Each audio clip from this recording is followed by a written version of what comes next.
Yo, yo, yo, yo, yo. What's up, what's up, what's up? Give up the social media. Thank you very much, 4IS in the house. I had a couple other comments going on there from Squeeb89 and Icy Skeen. So thanks for flooding the chat early. My fellow revolutionaries, you have missed you missed nothing. Just slight introductions, very slight, just the usual. You know how it is, Squeeb. 4AS, my eye is feeling better. I'm glad. Uh, my bros, how you going? Nice to see you. And thank you for that very NZ introduction there. LARPed Jeff, brothers. Oh, LARPed Jeff. Is this going to become a regular thing? All right, it's good to see you, brother. Good to see you, brothers. Everyone's doing the roll call. Dang, I'm going to feel behind all stream now. yeah, that 15 seconds you missed was crucial. I'm not going to lie. I see new people. No, LARP Jeff is Thomas Dickinson incognito for us. And a regular these days. So don't worry about it. You're down. Now, we are going to be continuing with an investigation that we started yesterday in the Twitch files. So if you're scratching your head thinking, damn, what is he talking about? What did I miss out? Or what did I miss out on? You know, on every other day, we're over on Twitch. And that's where, well, look, LARPed, Jeff, damn right you do, especially with what we're going to be talking about today. But yes, in the Twitch files, that's where some crazy stuff goes down that we can't get away with on YouTube, potentially, anyway. And yeah, we did a crazy investigation into the recent UK Online Safety Act and its latest phase. And its latest phase is rolling out age verification. I know. That seems rather innocuous. You're probably sitting there scratching your head thinking like, what's the problem with that? But we're going to get to that because it's part of a broader effort, a broader long-range strategical effort by governments around the world, law enforcement agencies, deep state institutions to help control the world's populations. Avalava's in the stream chat. It's time to get on it. It's good to see you, Avalava. Thanks for doing the roll call. So, if this is you and you're wondering what's going on, what do you mean by stream chat? Let me just quickly give you an invite to the Discord so you can go over and join the community.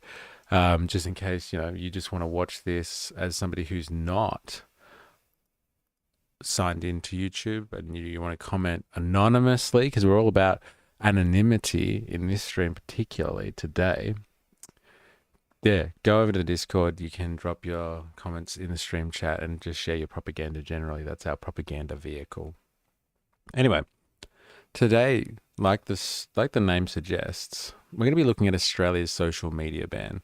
So if you're not aware, Australia has its own version of the Online Safety Act, which seems to be just after the introduction of the UK Online Safety Act. And here in Australia, we have followed suit by the look of it. We voted on it in 2023, and we are rolling out our phases of it at the moment.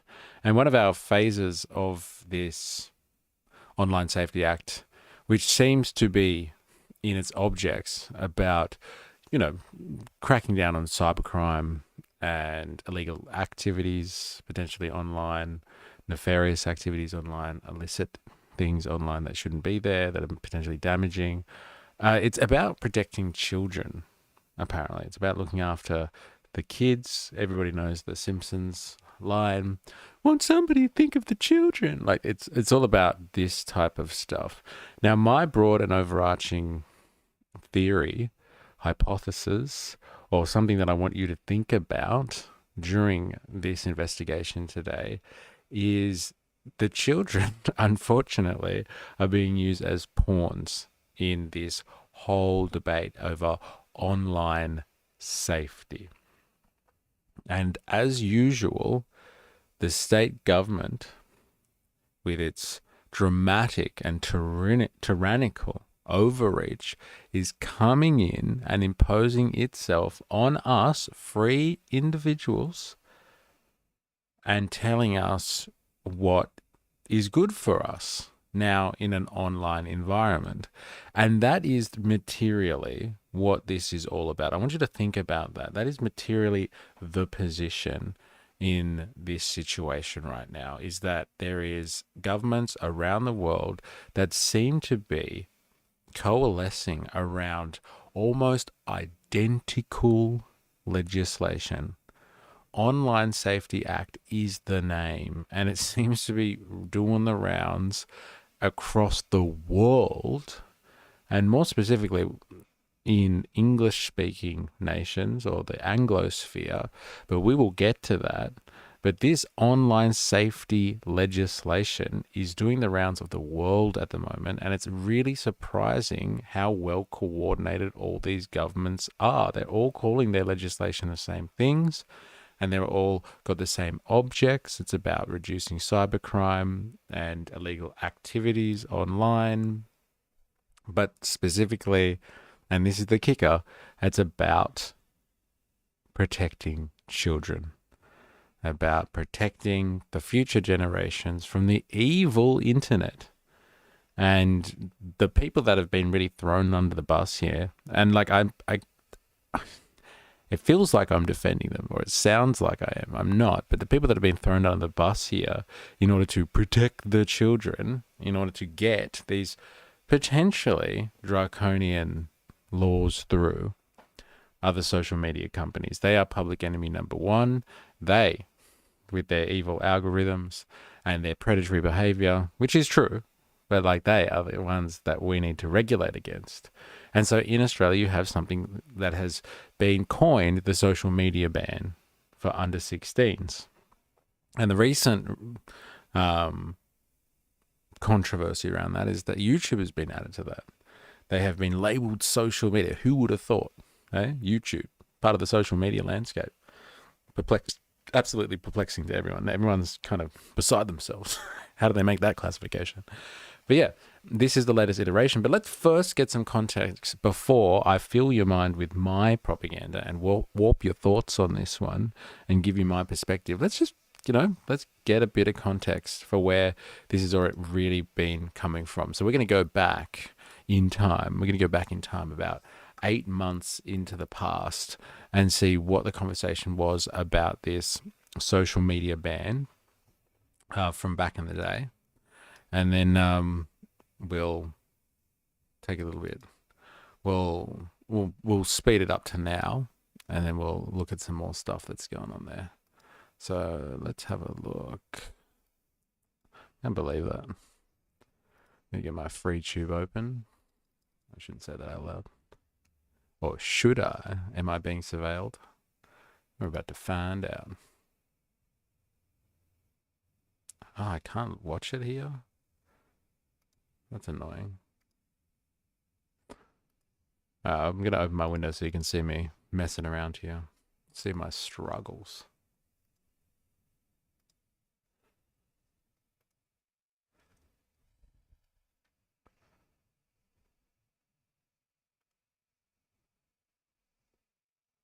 Looking for a particular one.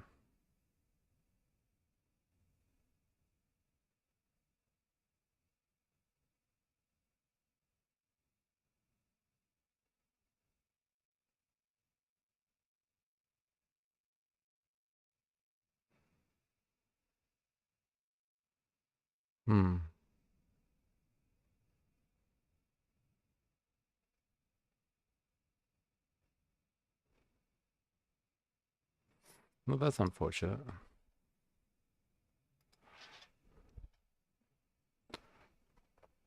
Eight months ago. Let's have a look at this one. Thought Digest Media.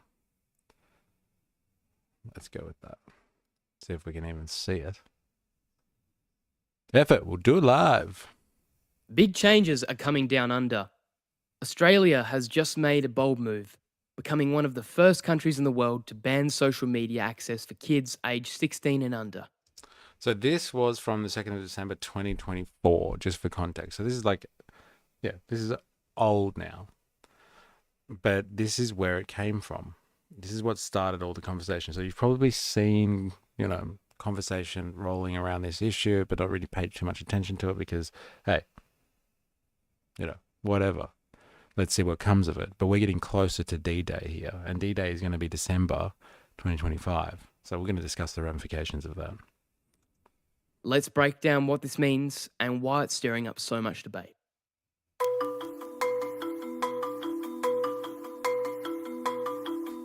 On Thursday afternoon, the Australian Senate passed a law that would ban children aged 16 and under from accessing social media, making it one of the first nations across the world of doing so. The legislation targets platforms with primary social elements, such as Facebook, Snapchat, Instagram, Reddit, and TikTok, while platforms with gaming or messaging focuses, such as Discord and WhatsApp, are excluded. Not anymore. YouTube has been named and shamed. The bill itself being driven by what Albanese says is to ensure social media companies live up to their social responsibility. Albanese has also stated that social media companies must clean up their act with this reform. Despite the bill receiving fierce backlash by some of the Australian public and minor parties, according to a MyGov poll, over 77% of Australians support a youth ban on social media, while only 23% opposed. When respondents were asked about social media companies having stronger penalties, over 87% of Australians supported.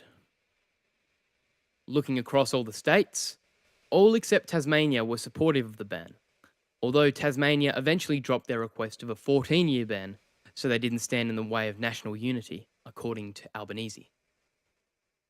While the ban will not come into force for another 12 months, it has the potential of cutting off 1.4 million young Australians, aged 13 to 16, from social media. As for the platforms, if they fail to comply, they could face up to $50 million in fines. Looking at how the Senate voted, both the Labor Party and the Liberal Party, our centre-left and centre-right parties respectively, voted for the bill, while the Greens and other minor parties voted against, totalling 34 for and 19 against, with 23 absences. While in the lower house on Wednesday, over 102 voted for and only 13 against. Major critics, including the Australian Human Rights Commission, stated that the bill should not be passed in its current state, and senators such as Liberal Alex Antic and Nationals Matt Canavan crossed the floor. Matt Canavan quoting, "It effectively seeks to replace parents with a nanny state." As for the practicality of the ban, a last-minute amendment regarding Section 63DB states that social media companies cannot use government-issued ID as the only form of age assurance, leading some critics such as Matt Canavan to state the bill's misdirection and that Labor is making it up as they go. This complication in the law may require companies to use biometric data, such as facial recognition, voice detection, and the potential redevelopment of their algorithm to determine the age of the user. Are you listening to that? Just remember this. Remember this, when they're talking about saving the children and a social media ban on people under 16 years, this is not about parents being like, like there's a law that you can't smoke in the car, you can't have a dart in the car if there are kids or people under 16 in the car with you. It's illegal, all right? So that's up to you to regulate yourself. Don't have a cigarette in the car when there are minors in the back seat, all right? I think everyone's down with that. I think everyone's down with the idea that, secondhand smoke is bad. And why would you want kids to sit in it, right? So you regulate yourself. It's a law. And so I think the general perception that people have at the moment, okay, is that if they ban under 16s from it, it's up to the social media companies to make sure that they put some processes in place to do their best to stop 16-year-olds or under 16-year-olds getting onto the social media platforms themselves. And it's also up to the parents to regulate it. Okay, it's illegal now. So like, you don't want to be an unlawful parent. Make sure your kids don't get on it. But that's not how it works. Did you see what he just said? The way they're going to regulate this is through age verification. This is not about kids online, primarily, materially. That is the wedge issue. That is what they want you to talk about. Look at the head, look at the head, look at the head, like kind of thing. Over here, over here, over here, over here. They want us to talk about this and about whether or not we care about children. You don't hate children, do you? No. I love kids. Like, everybody loves kids, right? You know, I was a kid once. Kids are great. They're making the issue about child safety, but the way that this works is if you, and I'm talking to you, I think that you're an adult, but if you're not an adult, then disregard. But when you go online as of December 2025, not only are you going to need government identification, because they put in a special clause, not only government identification, but other forms too. They're going to scan you and take your biometric data in order to roll this out. I do not think that people fully fathom the idea or the ramifications behind this legislation.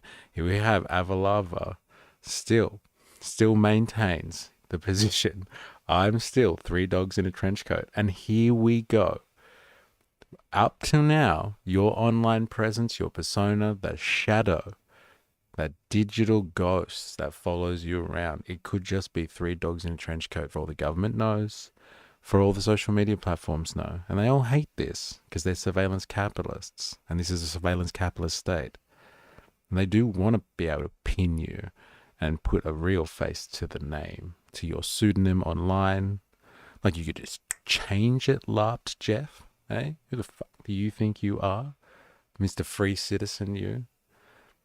Free human being traversing the earth. To be honest, I'll probably stop using it. An oath. Bloody oath. Like, who the hell? Like, biometric data, we'll get to that. But like, your ID, imagine if you wanted to go on an adult website, whatever that is, because we looked at this case in the UK, right?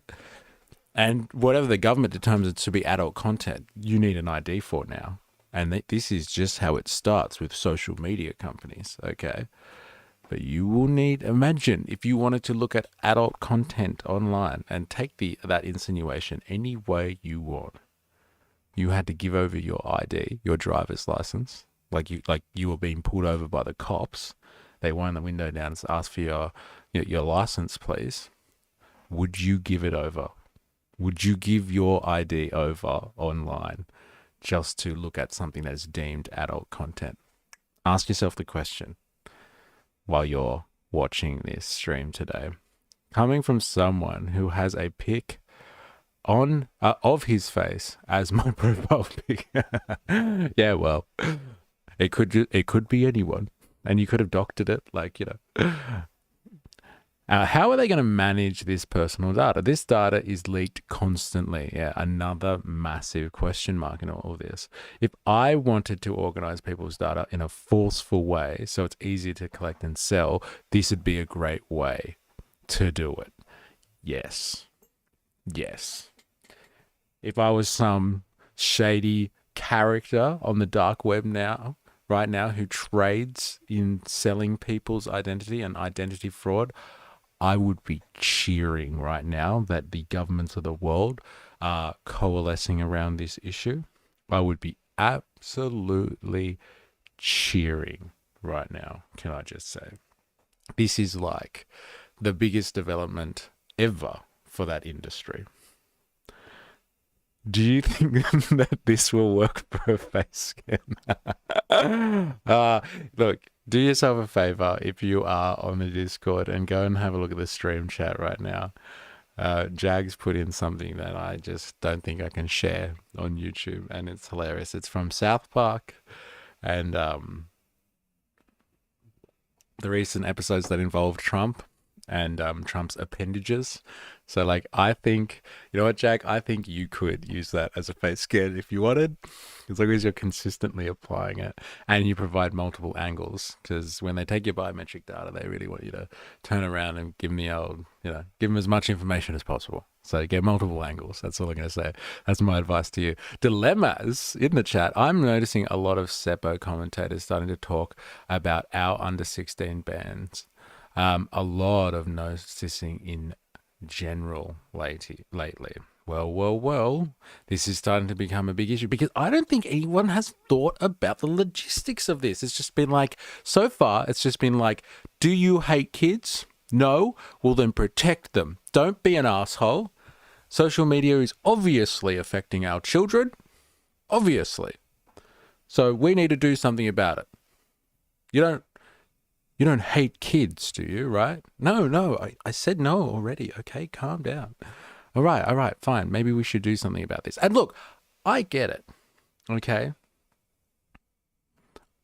As a teenager, I grew up without social media. And I was a pretty fucked up kid, all right? Teenagers are emotional. They're erratic. They make snap decisions. They bend to their inner desires, their animalistic tendencies. They haven't developed fully yet in terms of their cognitive powers. And I would have been affected by social media. Okay, I get it. But if you believe for a minute without scratching under the surface, just a little bit, Mr. E 2025 quoted, I was a fucked up kid. Yes, thank you. Now it's in writing too. If you scratch just a little bit below the surface of this one, just a little bit, and just think about the material reality of this legislation, what this gentleman from Thought Digest Media has just described for us on the 2nd of December 2024, is that they brought in legislation which talks about effectively, if you go on the internet, you have to provide identification. That's it. It's called Online Safety Act. It's not called the Social Media Ban for Under 16-year-olds Act. It's called Online Safety Act. And within the Online Safety Act, like I said, it's not just about child protection. It's about anti-terrorism, cybercrime, protecting our sovereignty, looking after you, the weak individual civilian who is going to try and make it in this big bad world where there are actors out there that want to destroy you through the internet. And we're going to protect you, and all it costs is your verification of your age and thus your identity online. Think about what this means materially outside the culture war, identity politics bullshit that they're painting this one with.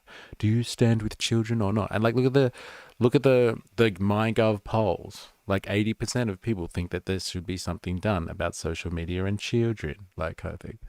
Okay, yes, because most people think, yeah, it's pretty screwed up.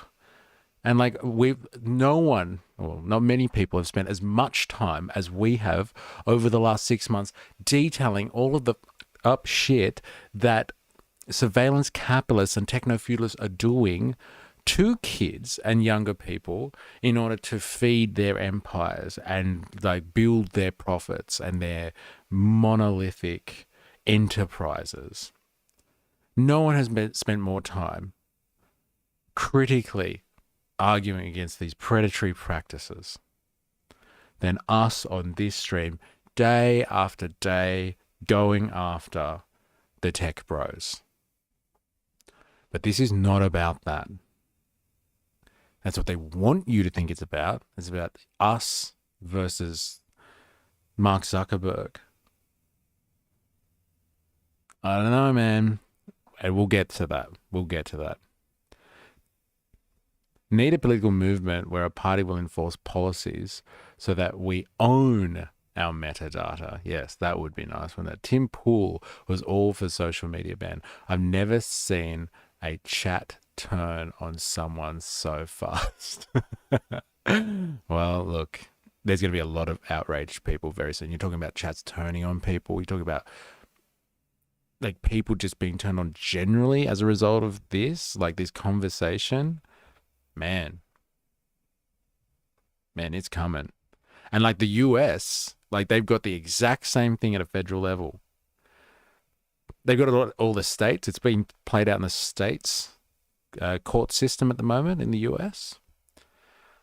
It's being played out in New Zealand at the moment too. We've been doing some digging. It's been obviously being played out in the UK. Canada's on the chopping block too. We looked at the Philippines. But like there are versions of this everywhere, all around the world. They are cracking down, not on social media. They're not. They are cracking down on us. They're cracking down on us, users of the internet. Think about it. Think about that. Just keep that in your mind while we're going through all of this. Are there provisions in the bill about protecting the data that's used for this age verification? Will they prevent companies from selling this data, or do they not care as they already have it all? It's good questions. It's great questions. Look at the UK case.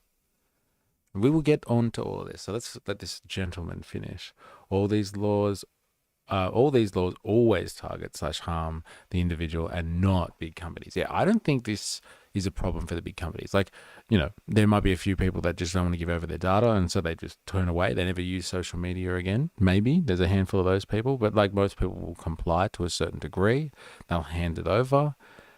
And then like the companies get extra information. This is fueling surveillance capitalism, actually. This fuels those tech laws. Now they have you and your real details. They have real details on all the people out there. And they're going to be able to use that for their surveillance capitalist enterprise. That said, I do agree social media is terrible. It causes so many issues, and companies are incentivized to make it more nefarious and attention grabbing. Yes, there's definitely a absolute spiral effect that goes on social media. Like, you know, the algorithm, like it is designed like a poker machine. Okay, it gets you and it wants to keep you, and it will do anything it can to keep you. And that includes behavioral modification. And that includes when it comes to, you know, teenagers or people of a particular demographic that have particular inclinations. They will feed on their insecurity specifically. Not things that make them feel good or motivate them, but specifically their insecurities, so they can push products on them and keep them online for longer, so they can get more ads, more eyes on their ads. So yeah, it's nefarious. It is nefarious. But this doesn't do anything to correct nefarious behavior. This is about online identity verification. Keep that in the back of your mind. All of which are quite unpopular for most Australians in regards to privacy and security. Studies have also shown age-guessing algorithms are less accurate for specific demographics, such as women, ethnic minorities, and people with glasses. Remember that, you want to get around it, just wear it's like crazy glasses. The law also remains vague at certain sections, such as the wording reasonable steps, meaning there could be confusion with platforms and the courts regarding the legal terms. While the sitting period of Parliament has concluded for the year, it's possible we could see future amendments to fix terms such as these. Some experts have also highlighted the 1989 UN Convention on the Rights of Children, Articles 13, 15, 16 and 17, stating that young people have the right to access the internet, and that the major parties are going against international law. On the other hand, both Labor and the Coalition have reassured Australians that necessary steps must be taken in order to safeguard young people to minimise harm online. Thank you for watching this video. If you'd like to support our channel, consider subscribing. everyone. Remember that. Thanks for letting us watch your content. Now, consider subscribing. Thanks for letting us watch your content. Let's just have a look. Talk about nefarious motherfuckers. Like, look at this guy, hey? This guy, and this guy, this guy, and this guy. That's right. This is a bipartisan issue. Like, if I was this guy, I wouldn't be dead. I wouldn't want to be caught dead agreeing with anything that this guy is backing. But you have this guy supporting this guy, and he's supporting the other one. Like, this is very strange. The bipartisan stuff I'm used to from these guys is your typical stuff, like, hey, they all get together on Anzac Day, or like they all support having a beer at your local pub, like kind of thing. Why is there bipartisan support on this issue? He could have an absolute field day. An absolute field day. And he could have, anyway, he's not around anymore. But he could have had an absolute field day destroying Labor over this issue and just being like, you want to attack our freedoms. Like, he wants to kill the internet. Get him. And like, people would have been pissed off about that. Bipartisan support. The only people that really objected to it, minor parties. No one really cares about them anyway, let's be honest. In the UK, you know, the only person who's really speaking up about this, not the two major parties, it's like Nigel Farage. Like, come on. Like, look, Reform, they're going to get a lot of traction because of this. You think young people like Nigel Farage already? They're going to love him after this because he's speaking up about it being a problem. But when you have major parties, the ones that really are integrated into the bourgeois political system and therefore have connections with international law enforcement agencies, like people like the FBI, they have security arrangements and deals with other states like America or other Five Eyes members, so Canada, UK, New Zealand. When they have this infrastructure and network set up, these people are all bipartisan on this issue. Why? Why are they bipartisan? Right now in the UK, it was the Tories that brought in this legislation. They brought in the Online Safety Act, and people are pissed off about what it means now, and they're really agitated about it. And people are in the comments on videos. We were watching it yesterday. They're just sitting there like, why didn't Labor knock this back? It wasn't their legislation. It was the Tories that brought it in. This is really unpopular. Why the hell didn't they could have won so much political power. They would have had so much political credit for like slamming this legislation down because of how much it's annoying people at the moment. And we chose not to. Similar situation in Australia. What's going on? Why have we seen bipartisan support on this one? Another question I'll leave to you as we go through. Oh, Icy. How are we going? Icy Skin in the house. Welcome, welcome, welcome. Guys, I get it, guys. It's time to be a guy about this and wear multiple disguises for these guys. Look, I'm telling you, on this issue, there is something going on in the background. And it's really about like national security issues, I would say. And like they've had enough. State governments around the world, states around the world are clamping down on online behavior. And they're going to use a wedge issue. They've tried it with other things. Remember all the stuff about online bullying and harassment and trolls, evil trolls? They went after this one. They've been after this before. Like all these politicians were like crying that they get, not like mean comments. Linux. Yeah. Well, look, there are alternatives. Okay. There are ways around this. And that's like the funny stuff about all of this. There are really simple alternatives to this. So it really begs the question, do they really care about child safety? But like, there's something else going on which is inexplicable. The convergence of all of these governments around the world with the exact same worded titles for the legislation, bipartisan support, and they're just like, again, look at the head, over here, look at the head. Like, just think of the children. and they're all worried about the same stuff.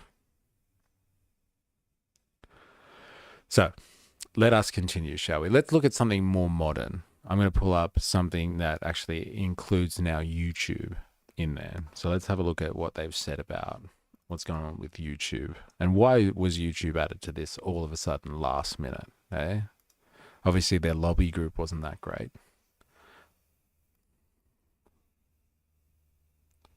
Man, I'm getting busted.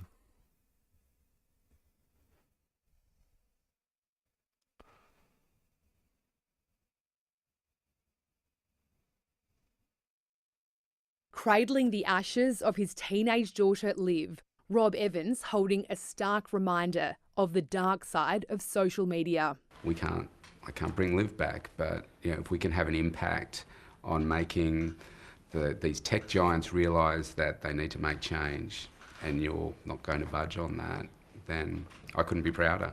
Liv died by suicide after battling anorexia, fuelled in part by social media.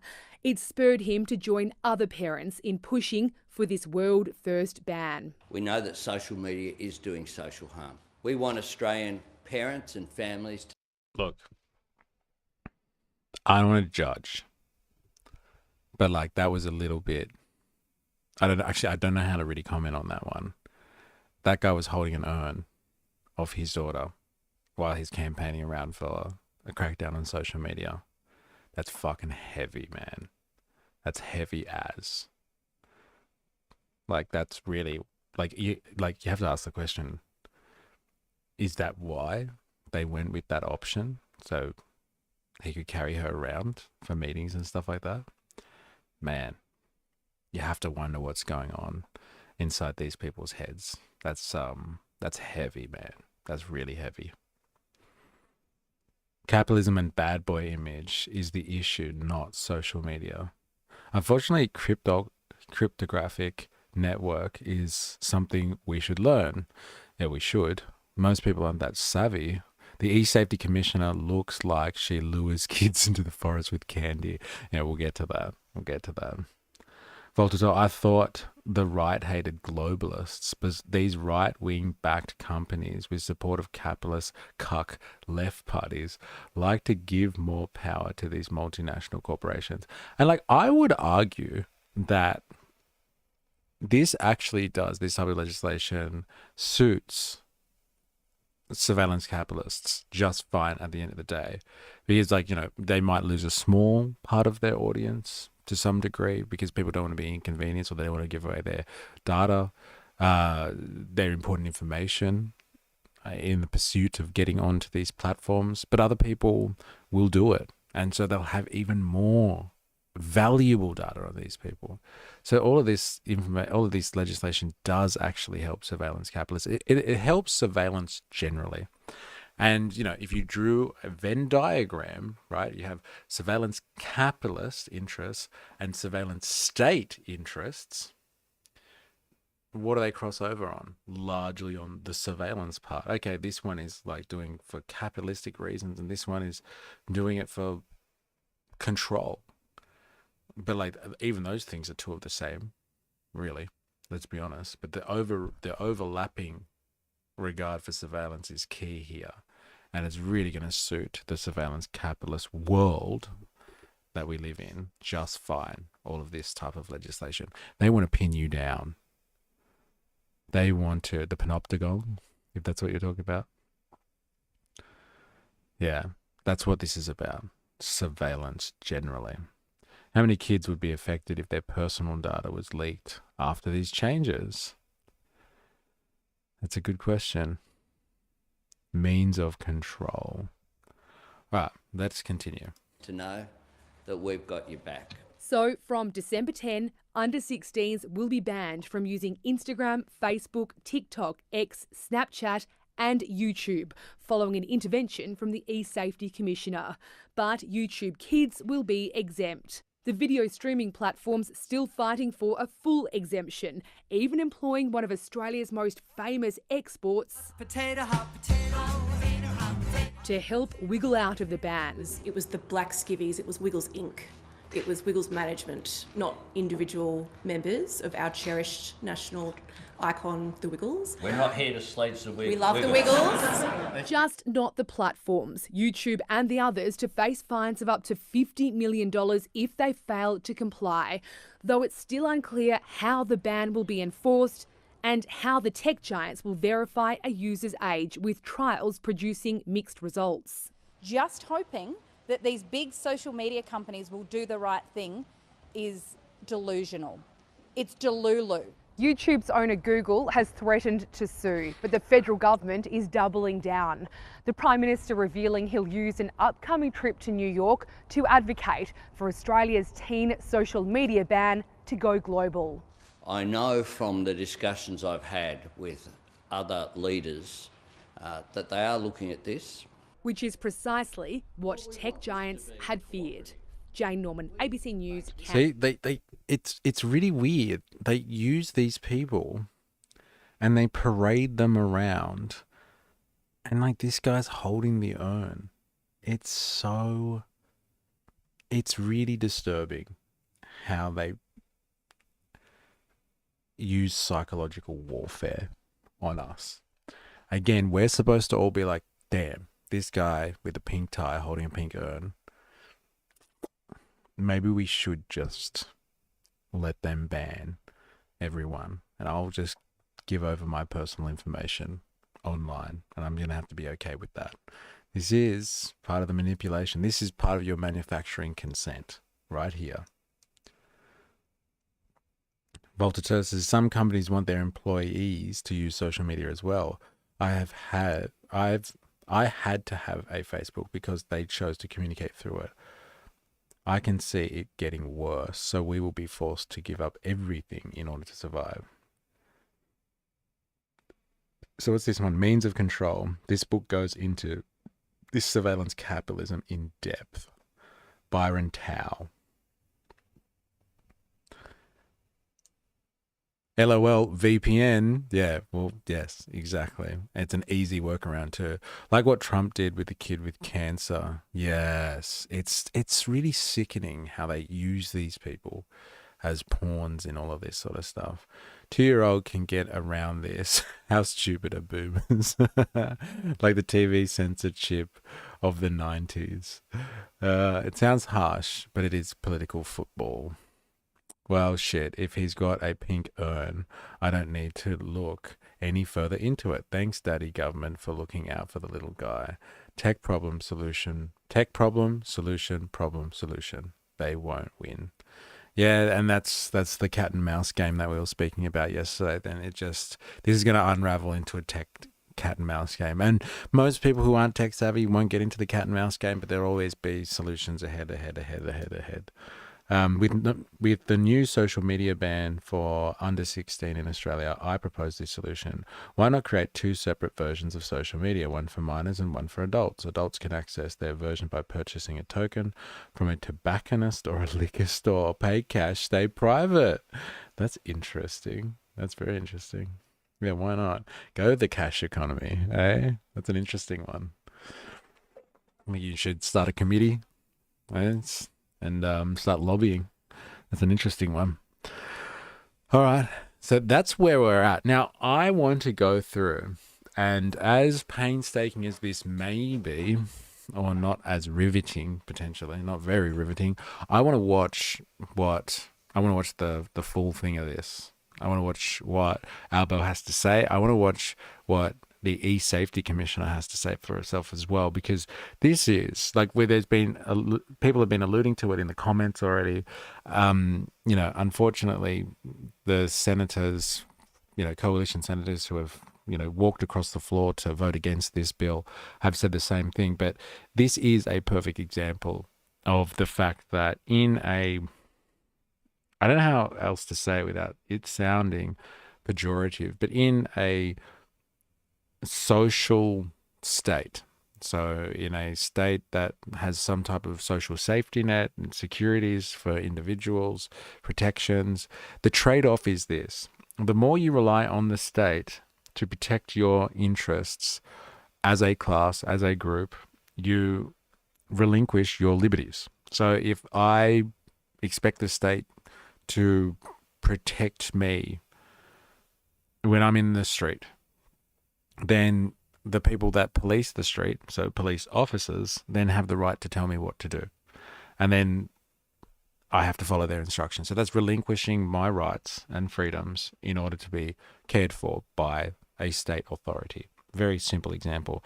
In this case, if I expect the government to protect me from social media platforms and my children, then I'm relinquishing my rights for free movement and faceless movement, let's say, anonymity on the internet, because I expect them to look after kids. And I want somebody to think of the children. But like, this is the dialectical struggle that goes on in a society like ours, a complex industrial civilization where we have access to these types of services, being telecommunication services, so the internet. If you want the state to be the arbiter, if you want them to control what's safe and what's not, and then make the decisions for you, then you have to sacrifice part of your freedoms and part of your rights. And so this is a problem of, you know, being in a free society and whether or not you actually think there should be state overreach on something. Now, some things are a no-brainer. We live in a market society, a capitalistic economy, and so having universal healthcare is a no-brainer because, you know, in a predatory market system, healthcare can be used against you, and you might not be able to afford the cost of healthcare. And so having the state look after people by pooling resources and giving out free healthcare is good. It's better for everyone because there is always someone there, being someone from the state, to look after you when you're at a low point. But with something like this, it's not as black and white as that. It's not as black and white as the internet is just basically designed to destroy children. No. There's a lot of other things and services that you can have from having access to the internet. To be honest, and what it really comes down to, is that modern life in the 21st century here, you could argue that not only do people have two personalities, you have you as you exist in the real world, in reality, but you also have an online version of yourself. And this online version of yourself is tracked through various sources, but it could come in various iterations. It might not be the same person. It might be you tracked it when you're at work and you're using particular devices at work. It could be when you're at home personally. It could be you on your phone. But like all of these different iterations of yourself, I would argue that some people actually spend, in this day and age, some people spend more time online now than they do in the real world. I know that is true for me for a large extent. I spend a lot of time online. This is where my world exists now as somebody who exists on social media. And so you could easily argue that Mystery actually spends more time in the digital realm than he does in reality. And so it's potentially even more important for me to be identified officially online, because that's where I spend most of my waking hours.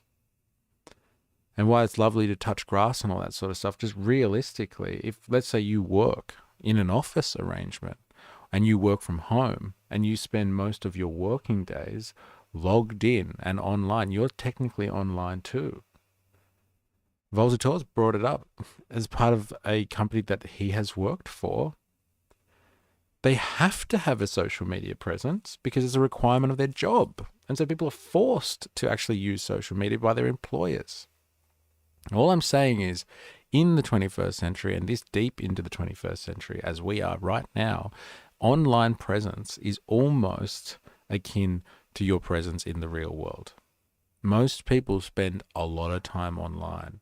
And so for the state to be able to control people in the way that they need to, in the modern world, they need to be able to identify people all the time, and online especially.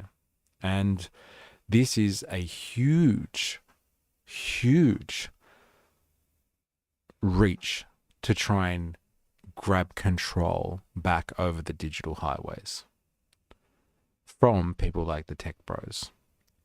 They have been able to get away, the tech bros, not specifically social media, but all of the tech bros. They've been able to kind of get away with a wild, wild west environment since the early 2000s.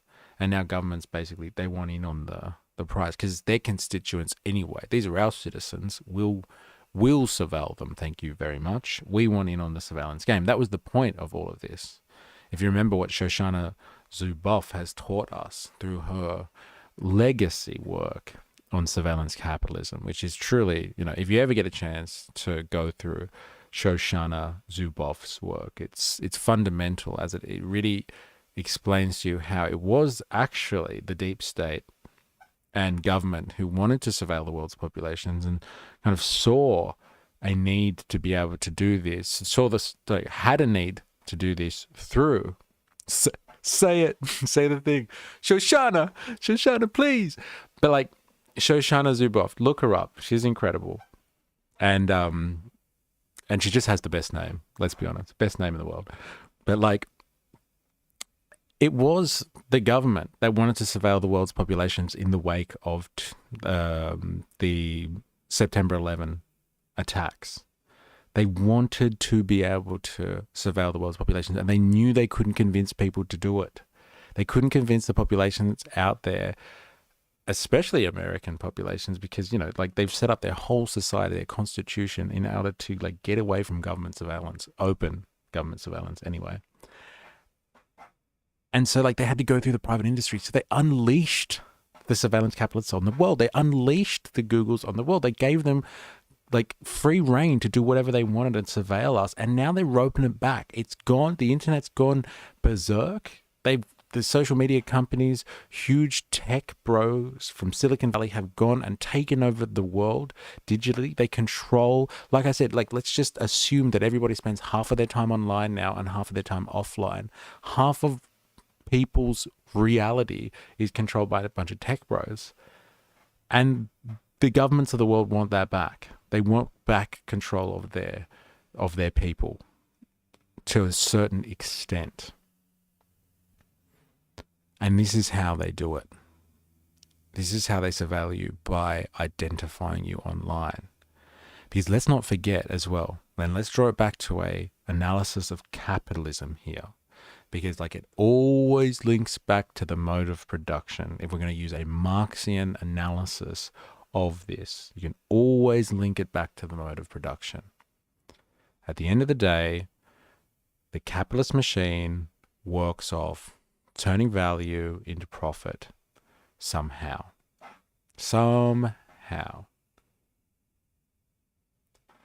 And surveillance is a very profitable endeavor. Not only, like I said, can you modify people's behavior and get them to do things that they didn't even know what they were doing in the first place. They're led down a garden path through subliminal messages, a little, tricks here and there, advertising, marketing campaigns, so forth. But all of this links back to somehow this mode of production turning over value all of the time. And whether it's through the government or through private corporations, it doesn't matter. What this situation shows, if they've both chosen that surveillance is the way of the 21st century, what that shows is dangerously the merging of the corporate sector and the state, because their interests now merge around surveillance. And in the words of a very famous fascist, the founder of fascism, Mussolini, his idea for the proper development of fascism as the third way was corporatism. And that was the merging together of the state and the corporate sector in order to maintain the economy, a capitalistic style economy, controlling profits, controlling the consumer class. And like, this is perfect, like that Venn diagram again. Surveillance is the way to control the economy moving forward in the 21st century. And this is it. We are losing. We are starting to lose this battle now. This is the end of your anonymity online. And this is how it goes down. With pink ties and urns. Won't somebody think of the children? This is a really fucked up way of attacking the working class and identifying people out there. And this is the way it goes down. Like I said, we checked yesterday, okay? The UK has the Online Safety Act 2021. Australia, the Online Safety Act 2023. America has, at a federal level, an Online Safety Act. New Zealand has an Online Safety Bill. Canada, I'm not too sure about right now, how they're going to frame that or what they're going to call it. But there's no coincidence that all of these countries have the same names for their legislation. We're going to have a look at what the New Zealanders have to say about this. But from what I can understand is the New Zealand Prime Minister has basically come out and said, we just modelled our legislation exactly off the Australian one because that one's pretty successful. So we thought we'd just take that. Now, this is, again, capitalist hat here. If surveillance is profitable now and how you manage the production of value in this late stage of capitalism or whatever you want to call it, some of the most valuable consumers in the world are from English-speaking wealthy industrial nations. English-speaking wealthy industrial nations. And so who do you control first in terms of surveillance? All of us, all of the people in the Five Eyes network, let's say. This is about controlling people that are high value adders on the internet. China, don't get me wrong, huge market. The EU, huge market. But so is the English-speaking world. I would argue, actually, the internet is more built towards English-speaking countries. Like the way that the internet has been designed, the way that Silicon Valley rolls, the way that all this technology has come, it's come from English speaking. So it's way more of a tendency towards people that speak English online, and so much value there. I subscribe to Dead Internet Theory. I'm not even sure Mr. E is real. He could just be an AI boyfriend that's malfunctioning. Well, if I am, what a glitch in the Matrix. That's actually really good. Instead of flirting, he's spitting them socialist facts. Thank you very much. Thank you very much. I like that. I'm a glitch in the Matrix, and I'm here to warn you. Just like Neo. Neo was a glitch. An anomaly every now and again. Censored comments. Here we go. Jag saying, is this 21st century version of Nazi Germany IBM-assisted census systems? Yeah, how crazy is that, hey? It's crazy to think about. Yes, Germany, back in the day, IBM assisted, basically them documenting and categorizing everyone in the concentration camps. They provided the punch cards for the Nazis to round up and exterminate. And like, this is what's happening right now. The state apparatus for multiple nations around the world is being used to collect punch cards for these giant tech bro corporations that are merging with state interests to create these intricate census networks so they can track you online, because they know we spend a lot of our time now online. We spend our waking hours half online, half offline. And that's a very crude assessment, but let's just make it crude for the point of this conversation. Sounds like Work Choices 2.0. LOL. Another fail and hoodwink. Yeah.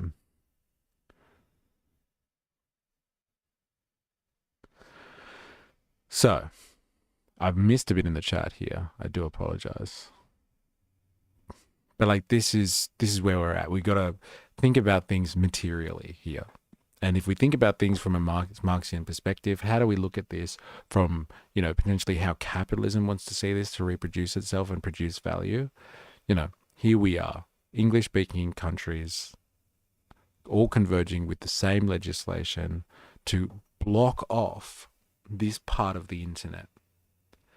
A social media giant, if we did this just in Australia or just in the UK or just in New Zealand or just in America, then like the social media giants would like attack that country by itself and tear it to pieces with its armies of lawyers because it wants supremacy. It doesn't want the government edging in on its territory. But if all the governments do the same thing at the same time, then the social media giants or the tech bros have to play ball with those governments to get access to those markets. And then they all share their surveillance profits and benefits after that. But this is how the states muscle in, they consolidate, they formed a confederation of English-speaking nations that all have the same fucking bills and acts. That's all online safety. And so like once they've shut down the system and the tech bros have to come to heel, then they will start to negotiate. And then they'll start to share data and surveillance and all that sort of stuff. But like in the UK example, it's already benefiting the tech bros anyway, because at the moment, the way that they are age verifying people is through a third-party app. A third-party app that asks you for your ID, your bank account. That's how they verify you, with your bank account or your biometric data. It's not the government. The UK government hasn't set up some online depository that's run and assured, government protected. No, they just feed it out to some third-party corporation to do it. So more tech bros are getting in, more surveillance capitalists are getting in on the game. So they can feed off this data mining machine. And it's also they can monitor us. And they can all converge together to muscle in on the surveillance game. And then you'll see the merging of the state and the corporate sector over surveillance. And then it's full on, yes, it's Nazi Germany 21st century style with a census system for online tracking. Some scary shit. Some really scary shit. Oh no, I'm friends with Jan, who used to work at IBM.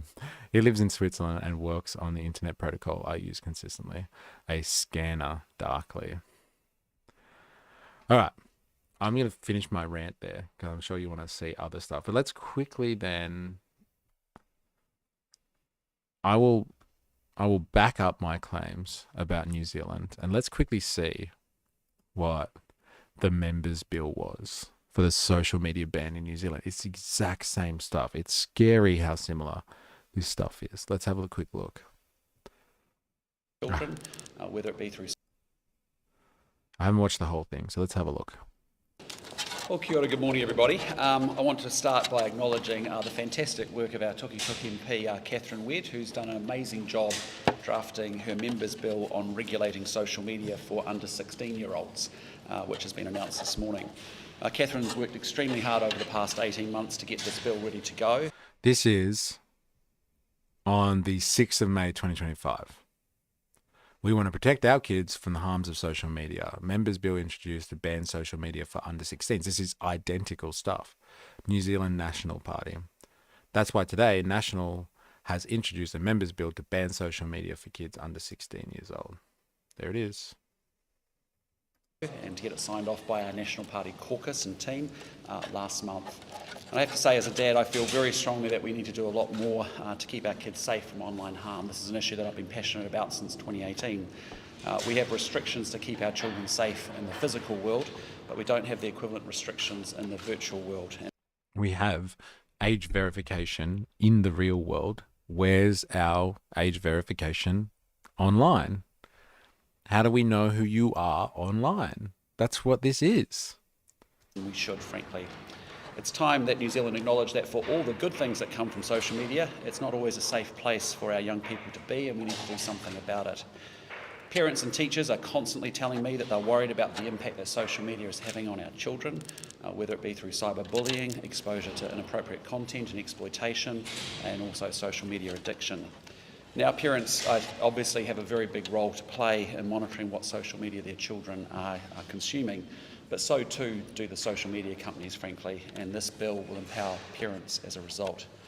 Social media should not be exempt from social responsibility, and it is time that we put the onus on these platforms to protect vulnerable children from harmful content, cyberbullying and exploitation. We have seen the benefits of actually putting boundaries in place for our children with National's successful cell phone ban in schools, which has led to increased student engagement and also improved learning outcomes, and it can be the same too on social media. Now, Catherine's bill is going into the biscuit tin, as you well know, as a members' bill, but I also want to signal that I'm very keen for us to explore picking it up as a broader government bill, making its potential passage into law much faster. But with that, I'll hand over to Catherine to say a few words. Thank you, Prime Minister. Look, this bill today is about protecting our most vulnerable young teenagers and children from online harms of social media. I'm hearing from parents, teachers and principals across Aotearoa, New Zealand, that we don't have enough protections in place when it comes to our children and youth. And we're seeing the negative impacts of social media every day, from exploitation to inappropriate content. What do they even mean when they say the word exploitation? Like, what a fucking buzzword. Like, what does that actually mean? How do they exploit? How do you get exploited online? What do they mean by that exactly? I would like to know more. To cyberbullying. We need to do more, and this bill is modelled on the Australian legislation, which will put the onus on social media companies to ensure that we protect our youth and that we ensure that there are verification measures to ensure that under 16-year-olds aren't accessing and using social media. Ultimately, They said the word. They said the V word. There it is. Verification. This is what it comes down to. Oh no, bro. These laws are beached as brew. There it is. this bill that I have put in the ballot today is about protecting our children and our young teenagers from online harm. 18 months it took her to draft something that she cut and paste from Australian legislation, which was cut and paste from UK legislation and drafted by some agent in the FBI somewhere. Like, come on. Seriously? Prime Minister. Great. Can I just close out? Can I just say again, Catherine, thank you for your passion and for the work that you've done getting us to this point. Can I just also acknowledge a community group called Before 16? It's a group made up of concerned parents and parenting experts and also business leaders, and they've been doing some phenomenal work in this online harm space as well. And I just want to say we look forward to continuing to work. See, they continually displace any responsibility of this onto other people. Like, hey, look, there's a very important group out there that, like, I want to acknowledge because they spearheaded this. Just like, you know, the guy with standing around with his daughter's urn. Like, this is what you want. You people want this. Remember that. So when you're inconvenienced by this later, and they start to crack down on your online behavior and introduce a new police state, but just tailored for your online existence. You asked for this. Remember that. You asked for this. Outlook has hierarchy over nearly everything that uses pass keys. Interesting. Yeah, like there's some surveillance capitalist overreach right there. They've got access to some incredible stuff. Like, that's one of the verification processes as well. Give them access to your email. Give them access to your outbox. Sorry, your inbox, and then they can troll through your emails and see if you're really old enough or not. Like, some of these verification measures are absolutely insane. Like, talk about the threat to your actual identity being used against you. It's just insane, some of the measures that they're talking about here. It's almost unbelievable, man. All right, let's try and have a look here. I want to watch the full thing. I know this might not be absolutely riveting, but I want to hear what Albert says for himself. And our eSafety commissioner, eh? The lady that looks like what was the claim made? That she looks like someone who lures kids. So here it is. The eSafety commissioner looks like she lures kids into the forest with candy. Yeah, well, she's making the rules now. Let's see what they have to say.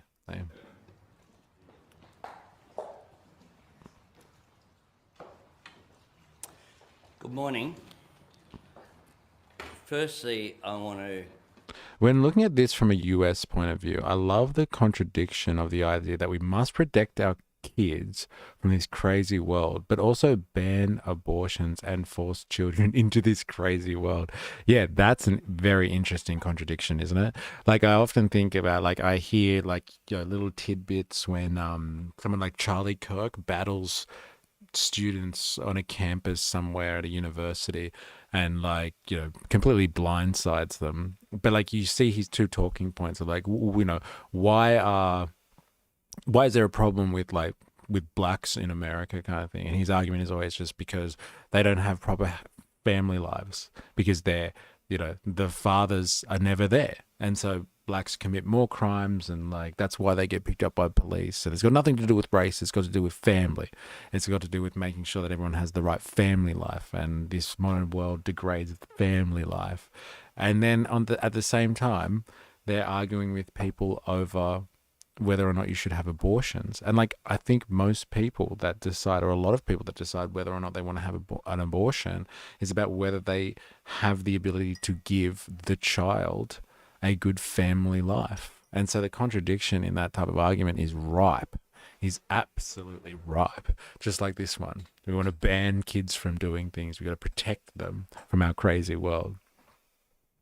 But, like, we also just going to force them into this crazy world, that kind of thing. It's banning coffee or reading, LOL. They can't stop tech. 100%. VPN, LOL. All right, let's see what Albert has to say for himself. Recognise three parents who join us here this morning. Mia Bannister, whose son Ollie lost his life last year. Ollie was just 14 years old. Rob Evans, whose daughter Liv, who lost her life in 2023. Why do they have to bring Liv them was up just here? 15 years old. And Emma Mason, whose daughter Tilly, lost her life in 2022. She was just 15 years old. No parent should lose a child at that age. Mia, Rob and Emma are three parents, but their stories are felt by countless other parents and by communities right across the country.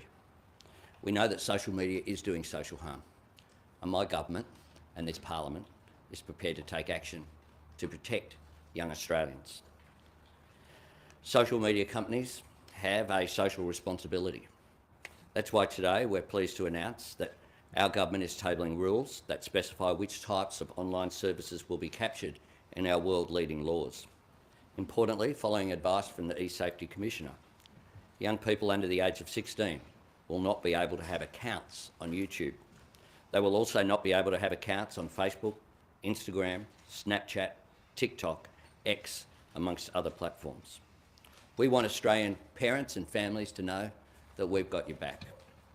We know this is not the only solution, and there's more to do, but it will make a difference. We know as well that there are those who will say, young people will find their way around it.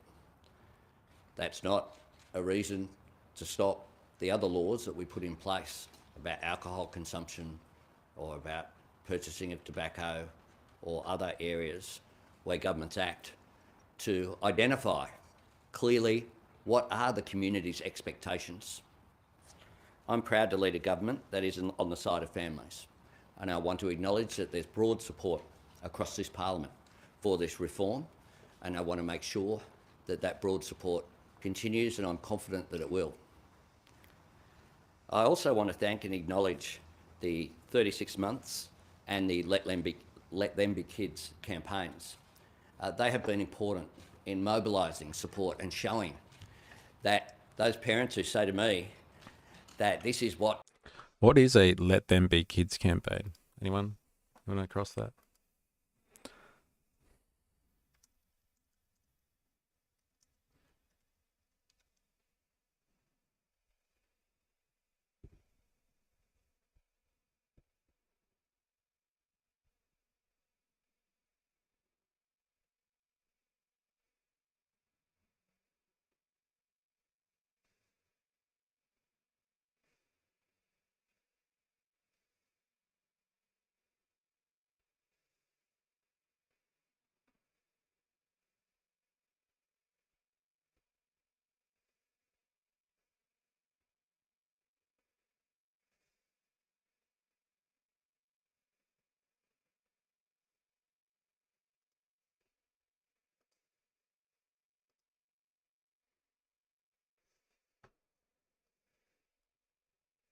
News Corp Australia is launching a new national campaign aimed at protecting young Australians from the dangers of social media.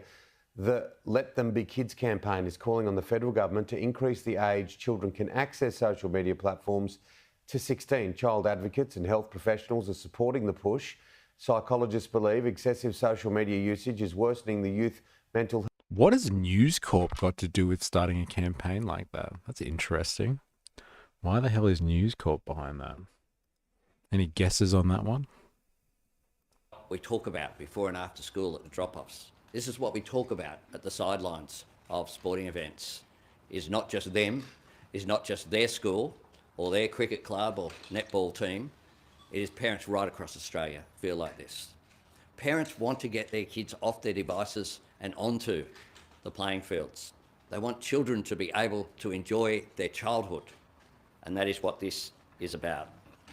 I'll call upon Minister Wells to make... Yeah, the first thing was Sky News. That's a good start. Like, what the hell? Why is News Corp getting behind something like that? That's weird. And like, again, and we talked about this yesterday in the stream, okay? Kids, like, parents want their kids to be outside. They want them to be on the playing fields, on the beaches, you know, like, kind of thing. Like, hello? Well, then stop buying devices for them then. Like, if you really want your kids to not be on a device, then don't give them a device. Like, some of this is pretty intuitive. Like, honestly, it is really basic stuff. If you don't want your kids to be on something, then get them off it. I understand there are differences here. There's variations on that. And sometimes they need to be on devices, etc., etc.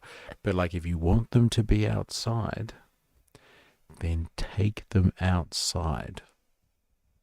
Don't use that as an excuse for online safety legislation that is cookie cutter stuff. Cookie cutter legislation, exact same stuff cut and pasted from state to state to state in the English speaking world.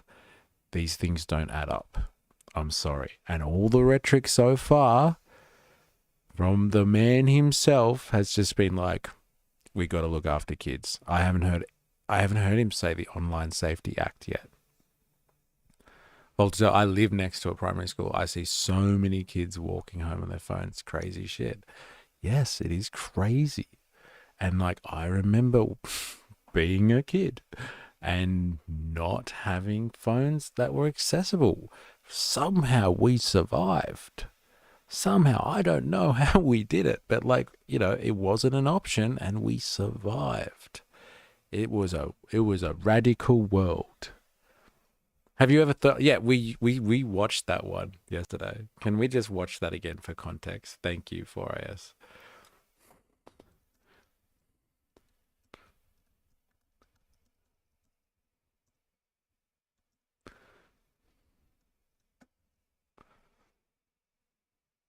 Yes, here it is. And so I ask you this one question. Have you ever tried simply turning off the TV, sitting down with your children, and hitting them? We're just so busy. So good. We're just so busy. Futurama. So good. If they wanted kids outside, they shouldn't have tried banning gel blasters in Australia. The amount of kids we used to get running around fell off overnight. 10 years ago, I saw a kid get hit by a car because they crossed the street distracted. Yeah, well, you can't. Who do you blame for that one? Huh? Who do you blame for that one? The parents who gave them the device? The kid for being distracted? Someone should have taught them how to cross the road properly. Come on now. Make some comments. We'll then hear from Nia on behalf of parents, and then we're happy to take questions first on this, and then if there are any other matters. Minister Wells. Thank you, PM. And I also wanted to start today by saying thank you to 36 months and to the courageous parents who join us here today. Mia, Rod, Emma. It's because of your efforts that we are all here today in the Prime Minister's courtyard, and because of your determination to let tragic loss in your life be a... It's not. It's not because of these three people, okay? It's not. That's outrageous to make that claim. They are being paraded around as political capital so we can shove this type of stuff down people's throats. Don't insult our intelligence here, please. A cause to improve and save the lives of others. So thank you very much. Today, our government again shows that we are placing families at the heart of our decision making. Today, we are prioritising parents ahead of platforms. We will not be intimidated by tech companies. The Albanese government is pushing forward with our mission to keep Australian kids safe online, with new rules to support our world-leading social media age restrictions. And we have a key update. In response to advice from the eSafety Commissioner, the online safety rules tabled today specify which types of online services will not be captured by the social media law, including online gaming, messaging, education and health apps. These types of online services have been excluded from the minimum age obligations because they pose fewer social media harms to under 16s. All services that meet the definition of age-restricted social media platform and are not specifically excluded in the rules will be subject to the social media minimum age law. This includes Facebook, Instagram, Snapchat, TikTok, Twitter, Cross, X and YouTube, amongst others. We are implementing these rules and this law on behalf of parents who want and deserve better protections for their kids online. We want kids to know who they are before platforms assume who they are, which is why I want to be clear about YouTube. The evidence cannot be ignored that 4 out of 10 Australian kids report that their most recent harm was on YouTube. And as parents, we are really trying our best when it comes to the internet, but it is like trying to teach your kids to swim in the open ocean with the rips and the sharks compared to at the local council pool. We can't control the ocean, but we can police the sharks. And that's why I will not be intimidated by legal threats when this is a genuine fight for the well-being of Australian kids. The rhetoric is strong. Whoever's written her speech did a good job, eh? Who wrote the speech, eh? The sharks. The sharks are circling. That's what we're going to be calling the tech bros now. If anyone's looking for some code, we're going to start calling them sharks. They're worried about the content, then hold the platforms accountable. Yes, just make them accountable. They need to have good filters. They have world-class algorithms. The best. These companies are worth billions of dollars. Some of them are in the trillions of dollars. They dwarf nation states themselves in terms of their annual turnovers. They can regulate this stuff. They can do it very, very easily, but they don't want to. If you are fair dinkum about this, wanting to actually make it safer online, the companies themselves could filter this stuff out. I'll tell you why. Because Meta, for the last decade, has been trying to break into the Chinese market. Meta want access to the hundreds of millions of Chinese customers that are there. And they weren't able to break into it because the CCP, who have very, very strict censorship requirements for social media agencies, were like, hell no, Meta. You cannot come in here unless you can assure us that we can control everything that people see. And so Meta meticulously sent out some of their best engineers who went through and crafted the best product for the CCP that they could deliver.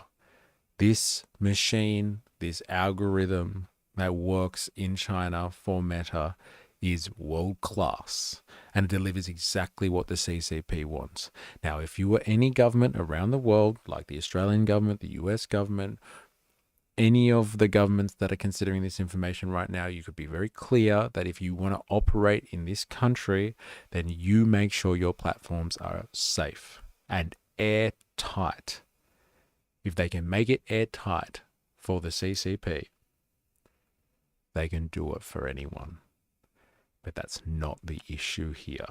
The issue here is the V word. They want to verify you. They want to verify you online. Well, let's see if they use the V word today. Now, I thought this woman was the eSafety Commissioner, but maybe not. Minister Akina Wells. So she's the Communications Minister. So what? I want to see a picture of the eSafety Commissioner now.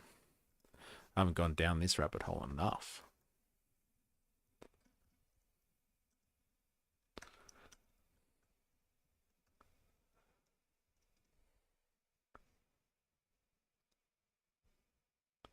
I said, this is her fighting to censor your internet.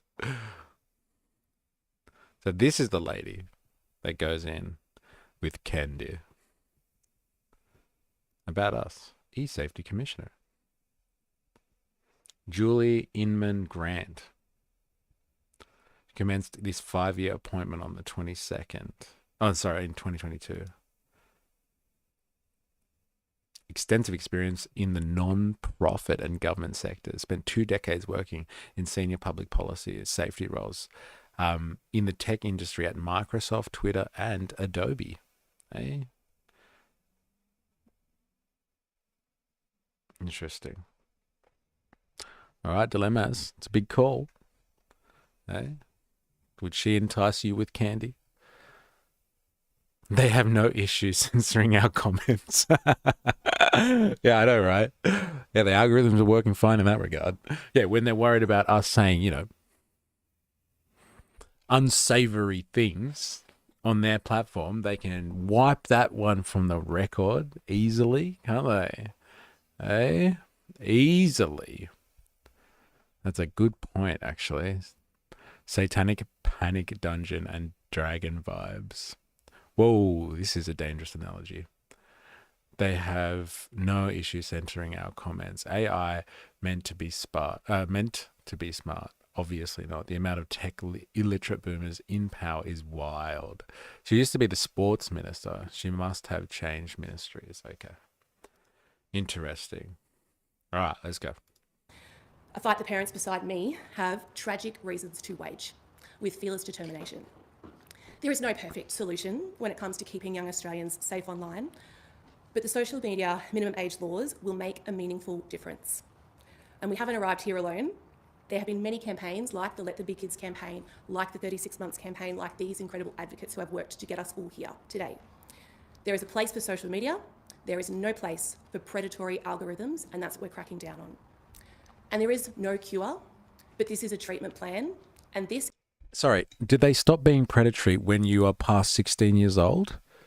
What? What are you talking about? There are people that are affected by social media and its predatory behavior because of their very well curated algorithms that are older than 16 years old. If you really want to go after social media and its predatory behavior, it doesn't stop when you are 17 years old.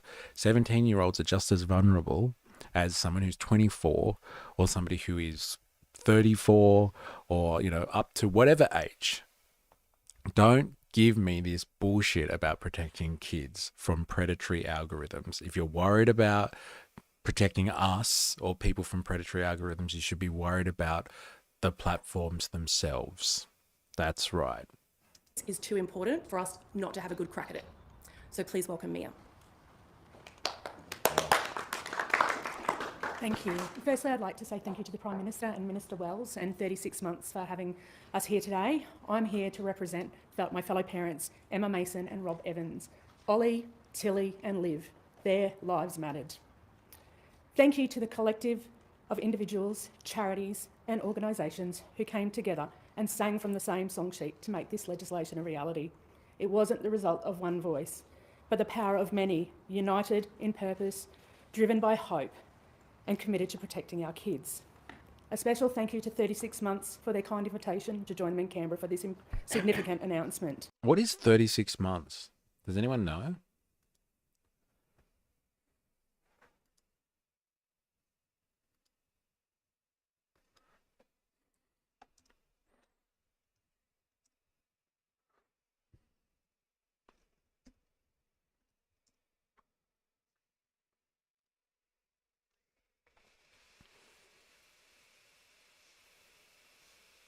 There we go.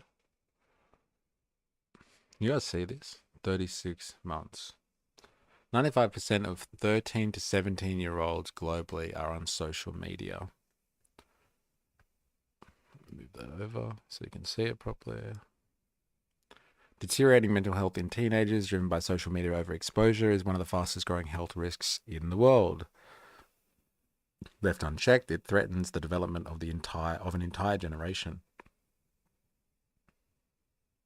Our plan was to set global precedent and create a blueprint the world could follow. In 2024, we led a national campaign to raise the minimum age of social media from 13 to 16. The first law of any kind anywhere in the world. Now we're rebuilding the ecosystem around adolescence in politics, schools, and homes, because healthy teens don't raise themselves. They're raised by adults brave enough to build better systems. Right. Social media is crippling teen mental health, threatening the development of an entire generation and our future ability to meet all of the UN's Sustainable Development Goals. Social platforms target teens in their most vulnerable moments. You can't outparent an algorithm that has been weaponized this way.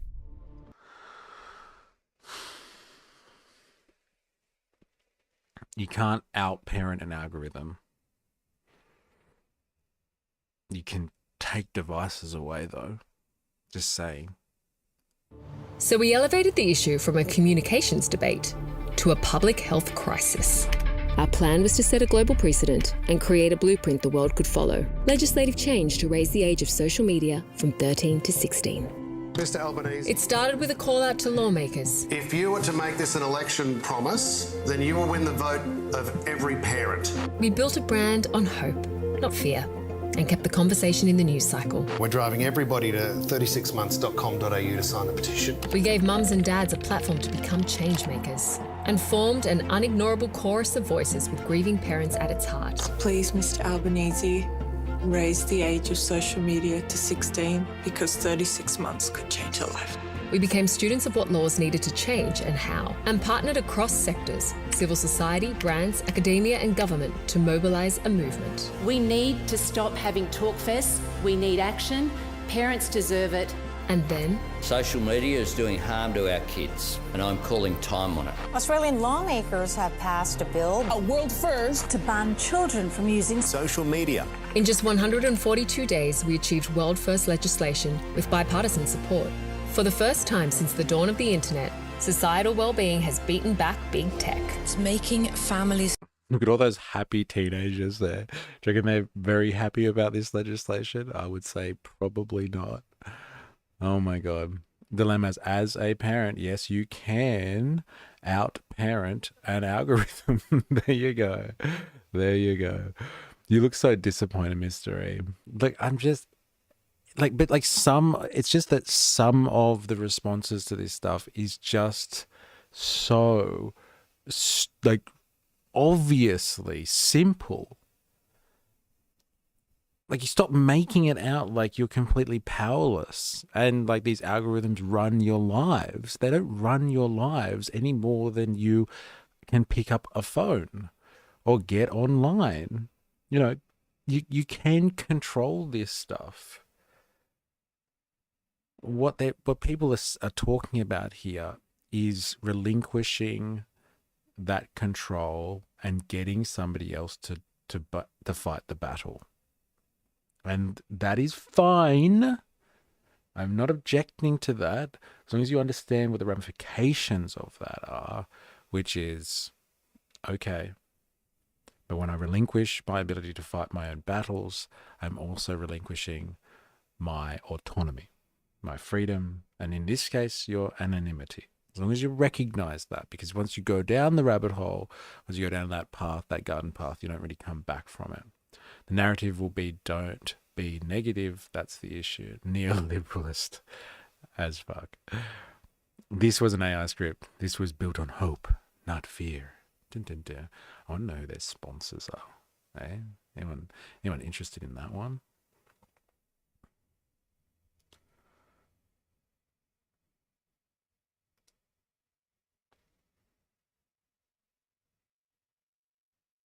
Co-founder.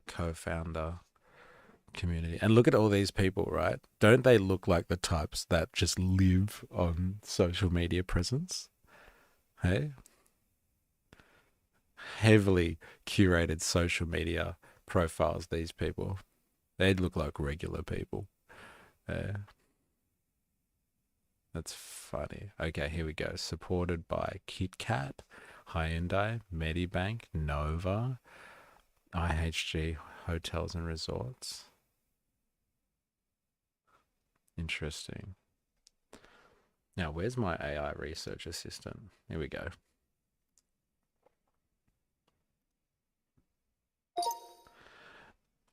We are currently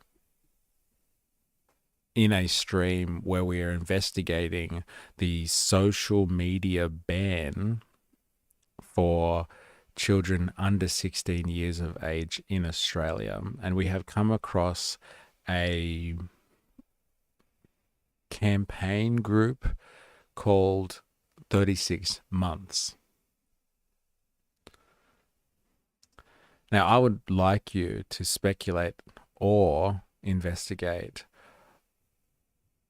who are the main sponsors, contributors, or donors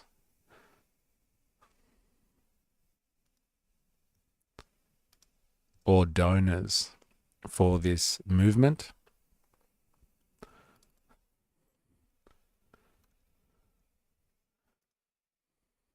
I'm specifically trying to understand who is financially backing it.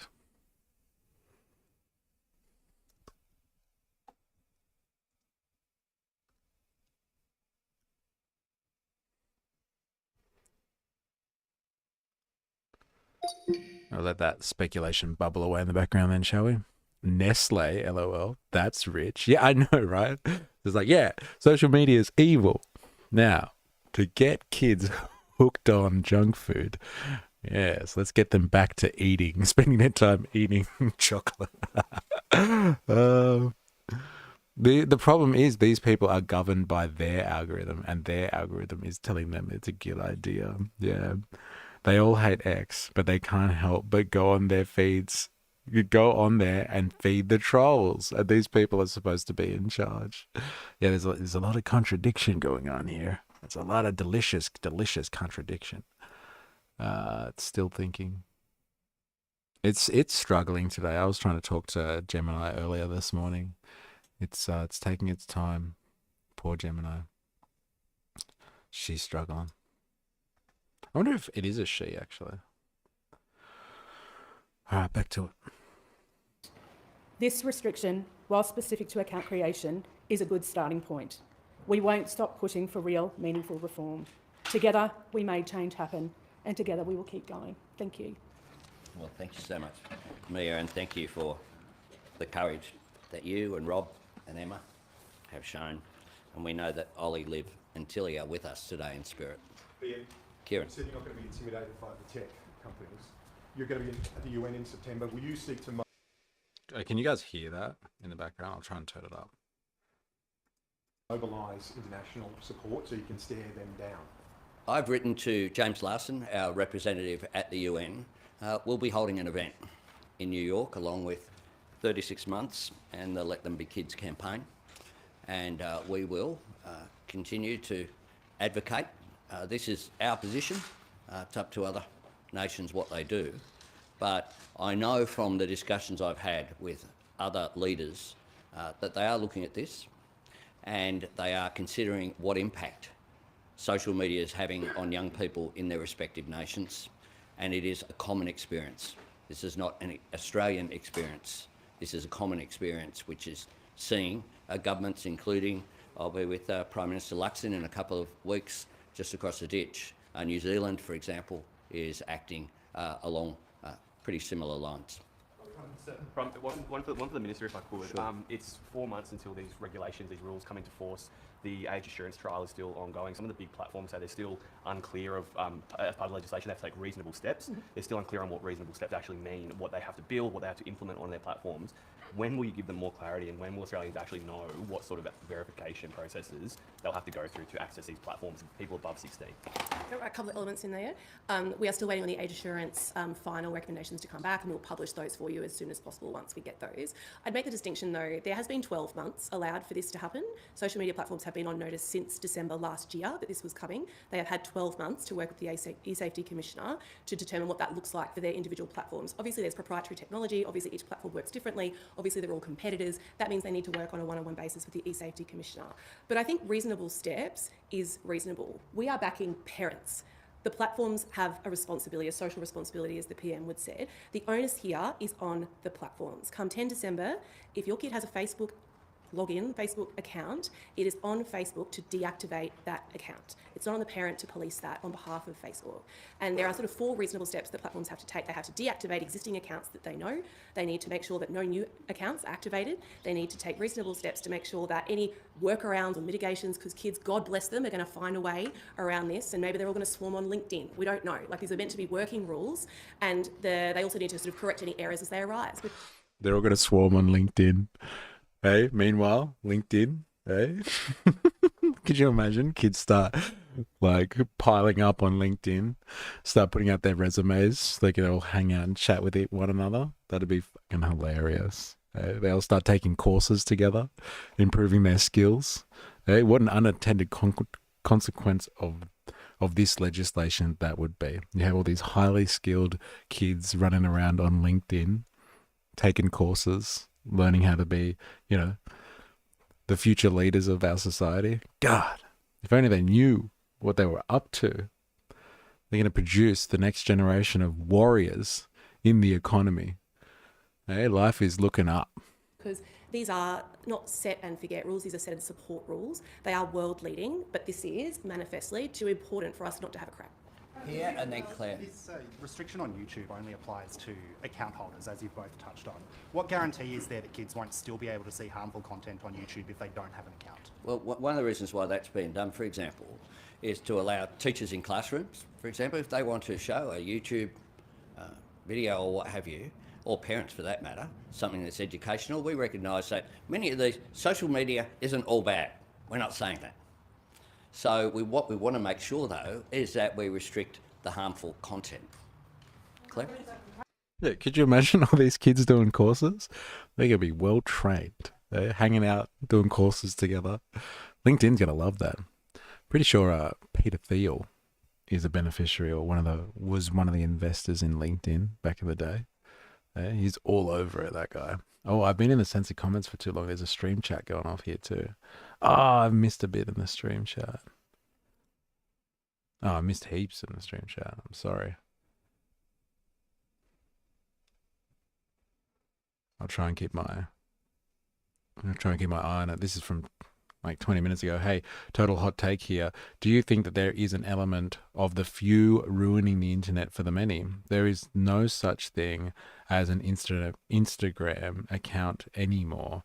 They are all sock puppet accounts or bots feeding the rage machine in the comments to drive more clicks.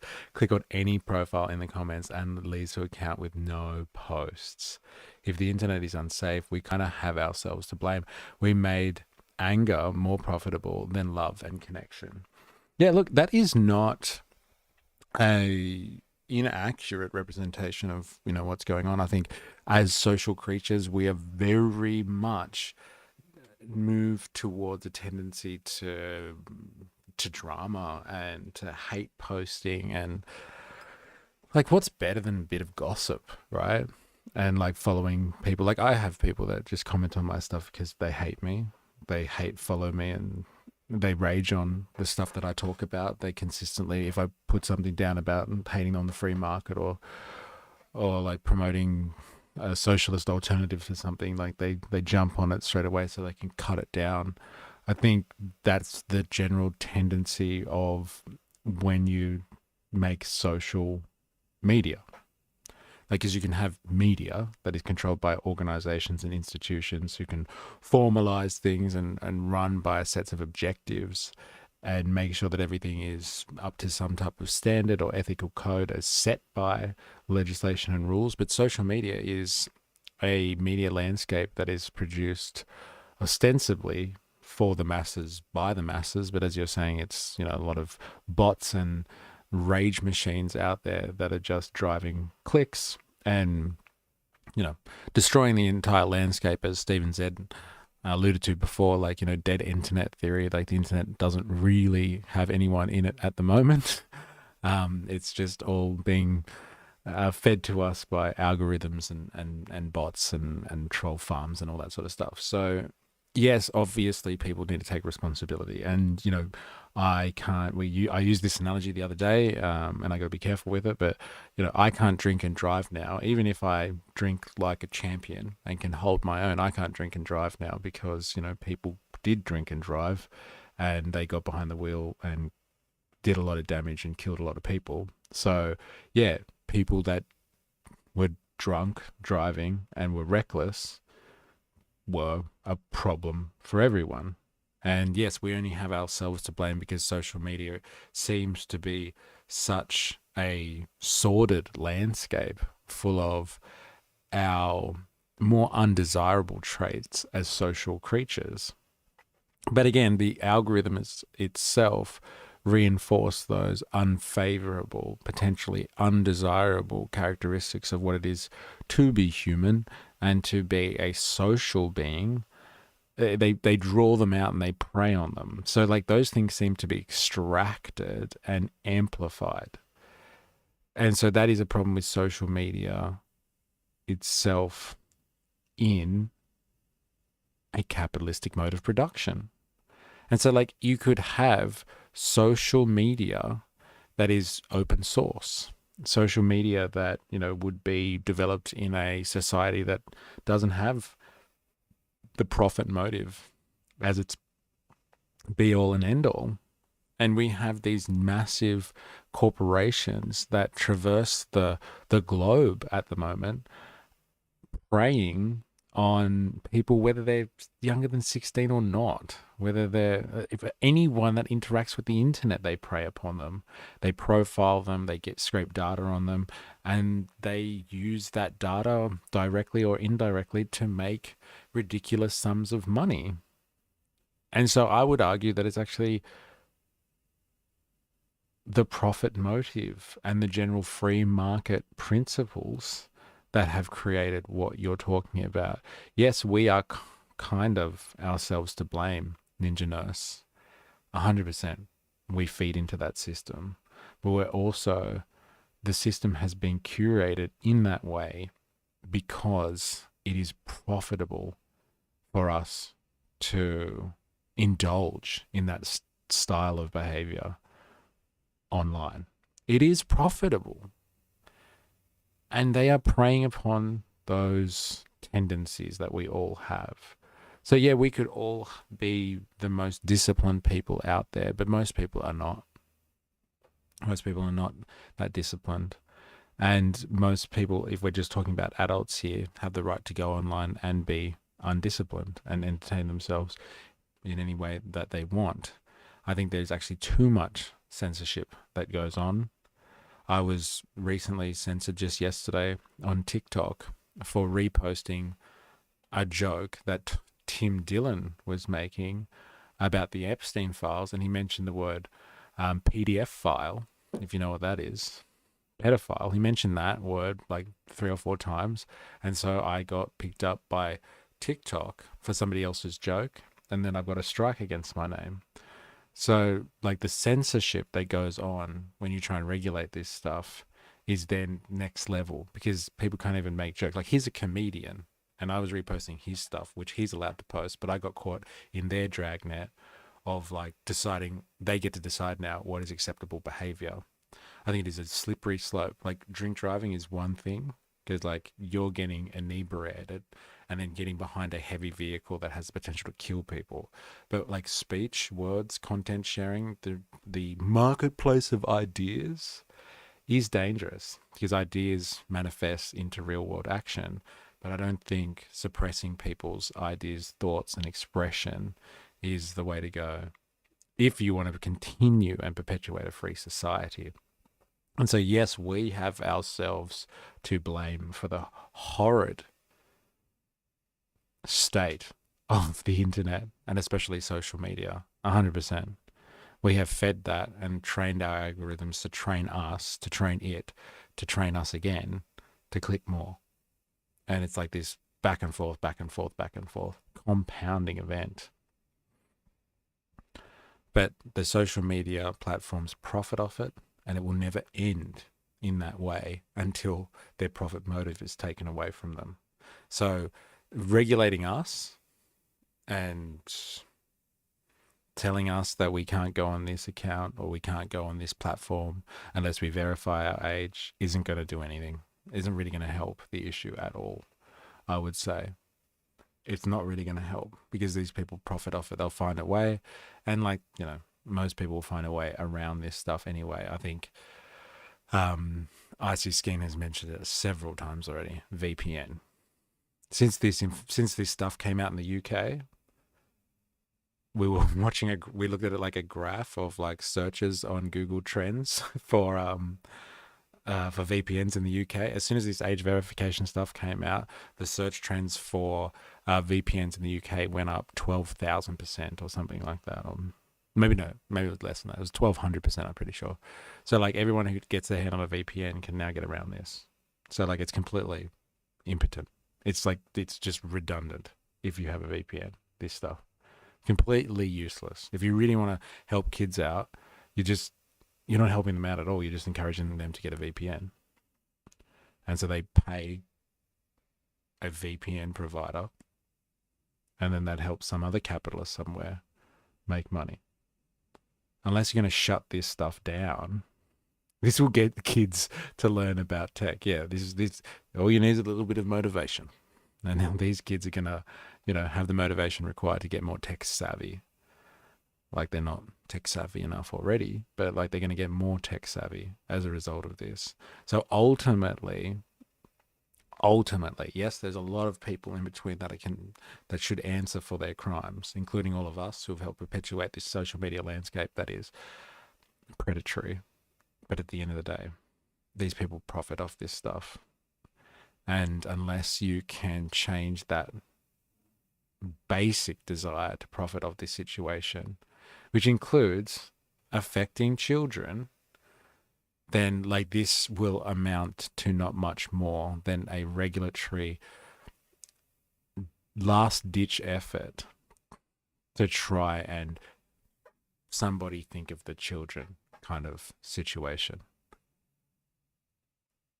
The internet's already been ruined because of the profit motive, or the social media landscape has already been ruined because of the profit motive. And unless you attack that issue, what makes it profitable for these people to do this, I don't think we're going to get much out of this. I don't think we get much out of this situation at all, unfortunately, bar better surveillance. Much better surveillance, if you ask me. And they're working on it. They're working on it. I take your point, though. I get it. The onus will be on the companies. Those same companies that will likely give us the responsibility to the lowest bidder. Yeah, that's right. To some third party company who doesn't have the capability to look after your sensitive information. We saw yesterday in the UK example, there was one of the companies that they contracted out to do this age verification stuff, and they were taking biometric data, and they had been hacked. They were subject to a security breach, they said on their website, for 12 months. Could you imagine if you wanted to go online and you were like, fine, I'll do it. I'll give over my government ID and I'll give over my bank details. I'll give over my biometric data. And the company you were sending it to because you were forced to do so had just been hacked for 12 months straight. These are the types of solutions they're coming up with here. 12 months? What were they doing for 12 months? Getting hacked for 12 months? Like, I don't feel comfortable handing over my data because these guys think that's a good idea because won't somebody think of the children? And we're handing it off. Like, where's the government on this one? Why isn't the government stepping in and saying, all right, you need to have a MyGov account and link that to your social media platform? Why isn't the government assuring the safety of our information? That's a good question I think we need to be conscious of. Someone think about the Epstein victims. These networks were hacked back in 2008, 2012 via Anonymous, Sony, etc. Go ahead, good streamers. Thank you very much, 4AS. Good luck. Good luck with your battle with Capital for the rest of the day. These are all rotten from the inside for over 15 years. That's why we get breaches every day. It's crazy stuff. It's crazy stuff to think about, to be honest. Censored comments. What have I missed? They were linked to child labor for chocolate and stealing water from children. Who Nestle was? Yeah, there you go. And they're sponsoring 36 months. Isn't that interesting? I wonder if our AIs come back with anything. Ooh, here we go. Here we go. Far out. What a response. All right, we're going to go through this next. We're going to see who backs 36 months. But we're going to go for a quick break. We'll be back in a couple of minutes. Please sit tight. And we'll continue this crazy investigation, shall we? Thanks. Hold on.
All right.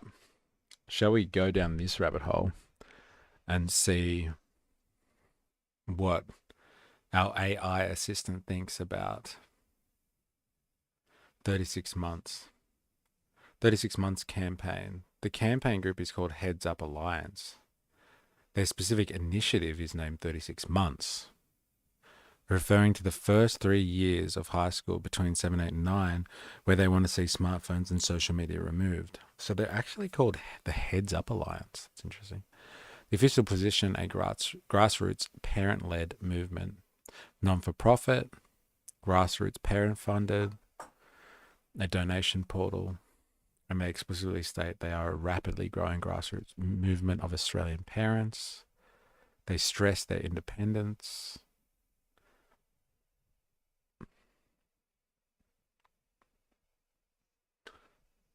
The real story of the initial and most significant funding often lies with the founders. The Heads Up Alliance was co-founded by a group of well-connected and motivated individuals. Their personal investment and networks are the most likely source of the significant seed funding. James Cadwell, Is that one of the ones that we were looking at before?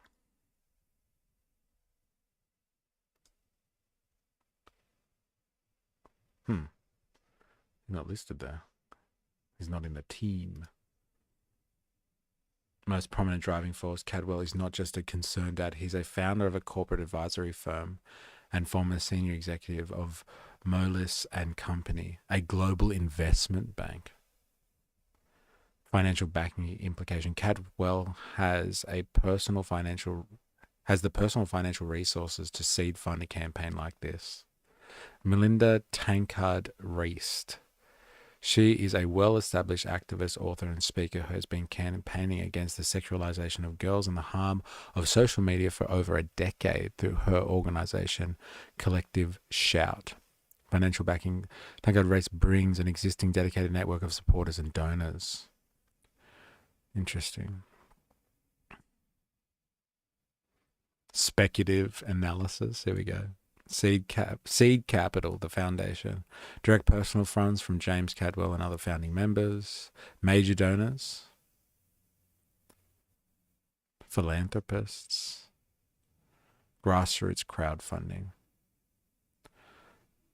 Who is not financially backing it? Big tech, the Australian government, competing technology companies. That's hilarious.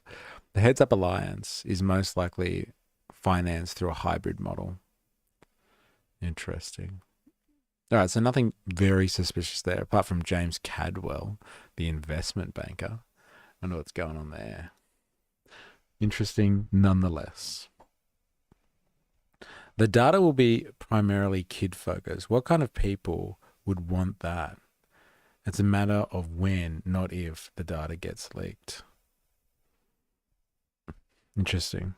See, I think about it like differently to that though, Avalava, because like the data that's being used for age verification, as we saw with the UK example, is they are getting your age, you to verify your age as an adult. So if you want to go on a website like social media that's been banned, then you have to go and prove your identity and prove that you are an adult. So if you get biometrically scanned and they think that you're under 16, then they'll knock you back. But if you are 18, then they'll clip you and say, yes, you are this person. And then they keep the data of adults, I thought was the way this was going to be working. And so it's a way to verify all of us who are not under 16 years old. That's how I thought of it. And they'll be keeping treasure trove of data on anyone else who is an adult.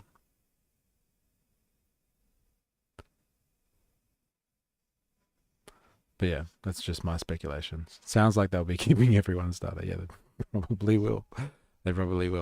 All right, let's see if there's any other gold that comes out of this one. Prime Minister, there are potential legal challenges in the works with these laws, particularly with the inclusion of YouTube. The Minister's just said that these are working rules. Are there any non-negotiable elements that the government is not willing to work further with the tech companies on to potentially avoid a legal challenge? Well, we want this to be cooperative. We make this point, that social media does have a social responsibility and they also need a social licence. So there'll be demand from the community for social media companies to engage constructively. We don't do this easily. What we do, though, is respond to something that is needed here. And so we said, when I stood here with Minister Rowland last December, or November of last year, we acknowledge that this is not going to be simple or easy. To go back to the previous question, some of this will be inevitably a work in progress, a response. Like if people are trying to get around it, how do we then respond? But what we know is that social media does have more information about what Claire Armstrong does than perhaps some people who are your close friends. They know where you go, who you talk to, what you're interested in. You know, they do keep that information. And during the election campaign, if they could identify for political parties in order to encourage us to invest on their platforms on an issue like childcare, identifying women between a particular age, in a particular seat, in a particular demographic, with particular postcodes, then they can help out here too. They can use the capacity which we know that they have. Katina, and then. There's obviously highly publicised around the social media age group. The eSafety Commissioner has also released industry codes talking about age verification requirements for people using search engines. Are Australians ready for that? Well, this is exactly the kind of thing we're hoping to push forward with this week in taking the time to meet with parents and make sure that this is in the national spotlight so that everybody is prepared. The industry codes are an ongoing project between the Safety Commissioner and the social media platforms.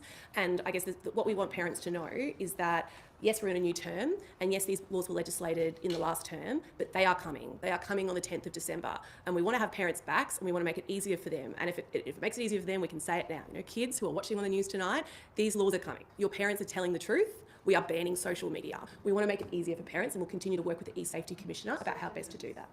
Prime Minister, if I may, on another matter. No, we're doing this first, and then we'll go to other matters.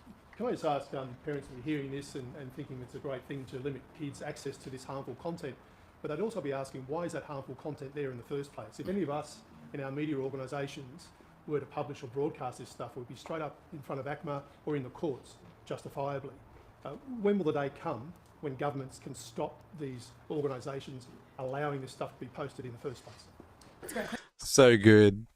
Jealous media organisation in question time. Hey, if I was putting up questionable material as a journalist, I'd be in trouble. I'd be in big trouble. My media licence would be taken away and I'd be in front of the courts. Why doesn't that happen to the social media giants? Come on, man. Squeeby's back. Welcome. Got sneak out to earn a few bucks on the street. Sorry, all. You are forgiven. I hope you worked well for Capital, whatever you had to do. They really don't know how the net works or how much bad data is online. Computer study classes will be super popular in early high school. Look, it's a funny question, right? And there's a point. And I think, Jag's already speculated on this one. Like, well, you want to make them accountable for the stuff that they allow through. The unfortunate reality of that, though, is we have also investigated on this stream is digital colonialism. And that's something that me and 4AS has just recently done a podcast about. But we did a stream on digital colonialism like months ago. And like you can find that in the live stream playlist. If you go through on the channel page, you can go through the playlist and have a look at the one that we did on digital colonialism. However, digital colonialism, the way that they train these algorithms to get them to know what's harmful content and what's savory and what's unsavory, is that they go to places like Nigeria or Bangladesh and they pay workers in the global south, a few dollars a day to troll through the worst content on the internet, potentially. Horrendous, heinous stuff that people upload so humans are in the loop there and can be like, that's problematic. That's a problematic piece of content. Don't show this piece of content. And then the algorithm, the machine learning, it can understand what is appropriate and not appropriate in terms of filtering. And so responsibility when it comes to these social media platforms and them being able to filter out the right content in our capitalistic world looks very much like colonialism did 100 years ago, a couple of hundred years ago. It's just now in a digital landscape. So there's a company called Scale AI. If you've ever come across Scale AI, there's a gentleman by the name of Jack Wang. He was the youngest billionaire at the age of 24, and he was the youngest billionaire because, like all the greatest capitalists do, you find a way to exploit cheap labor and you extract the surplus value of cheap labor. You can get the most, who can get the most surplus value wins. And this guy set up an empire at Scale AI, contracting out through various companies to Chinese workers and Nigerian workers and Bangladeshi workers and getting them to trawl through the internet and pin horrible content. And it caused a lot of people in the global south incredible psychological trauma. But it's okay. They were being paid a few dollars a day at good market rates for people in developing countries, let's say. And that's how they figure out whether or not content is harmful. That's how they figured out their filters. That's how someone like OpenAI can turn on and off their filters when they give a commercial level product of ChatGPT out to their clients. They can turn on and off the filters because they have sourced that from what is being termed digital colonialism. So this idea, again, in a capitalistic environment, that you can just put the onus on the social media platforms to do the right thing, they will just hire armies of cheap laborers from the global south to make that happen for them so they can continue with their profit margins. They don't actually take real responsibility for all of this. They just pay cheap laborers somewhere else to figure it out. So if it's not you saying, hey, I would like to report this content, it's some third world worker somewhere who sits next to their computer all day long taking on jobs. Fear of leaving their computer just in case somebody else gets the job and gets paid the 50 cents for it. And that's how this system works in a capitalistic society. It's very easy for us to turn around and be like, you know what? Let's make the social media companies do it. They should be responsible. We know what it looks like when they take responsibility. They just pass the buck onto cheap laborers, unfortunately. Mr. E, that was a good stream talking about the impact on social media has on end workers. Felt like Nestle water controversy. We were speaking about Nestle before. Squeeb, actually. I think Voltator brought that up, which is a good point. Those poor people that view that. Yes, those poor people. Like one of the stories we heard was this woman in Nigeria who kind of was basically like she had to train an algorithm or help train an algorithm to filter out graphic content. And one of the videos that she had to watch and categorize to train the algorithm was a video of a mother who was obviously had some type of derangement of some sort, killing her own child. And she had to watch that, view that content, categorize it so it could be, fed into the system with all of the metadata so it could be flagged everywhere. And she was completely traumatized by that. And there were many other horrific stories. Like there was another guy that was talking about how his job was looking at child pornography that was being uploaded to various platforms. And so he had to flag that as inappropriate content. And after watching that sort of stuff for days and trying to flag that with the algorithms and training the algorithms for days and days and months, he started becoming despondent at home. He started being despondent with his kids, started being despondent with his partner. And I guess his family couldn't figure out why he was acting strange. And he was losing his ability to connect with people because of what he was seeing constantly. And so he said one day he got home from work and his wife said, oh, go to the market and get some fish for dinner. And so he went to the market, he came home and his family were gone. She had packed the bags. She probably already had them ready, but she packed the bags and they were gone. And just with a note saying, you've changed. We can't live with you anymore. And so there are real world consequences of, the just knocking it back to the social media platforms to make sure that they are running at an acceptable level, because we live in an environment that is conducive to various forms of colonialism. Like some facets of capitalism don't change. They simply adapt into modern forms. And like the argument that I've heard people make about this, which is on the podcast, if you're interested, is that, well, you know, this gives these people jobs, right? Like these people get work. Now, they might not have had work before. And yeah, okay, fine. Maybe they get paid a couple of US dollars a day now because they wouldn't have gotten paid that before. But like, at what cost? At what cost? And can't it be done in a better manner than that? Can't it be done better? Just get the kids to review the child corn. They are the only demo that should be watching after all, right? Yeah, I know, right? It's really only acceptable for kids to, like, if anyone should be watching that, it's probably kids. Yeah. So like that's where these companies like Scale AI should be going. They should be engaging child laborers, actually. Because they are the most appropriate demographic, right? It's theirs after all.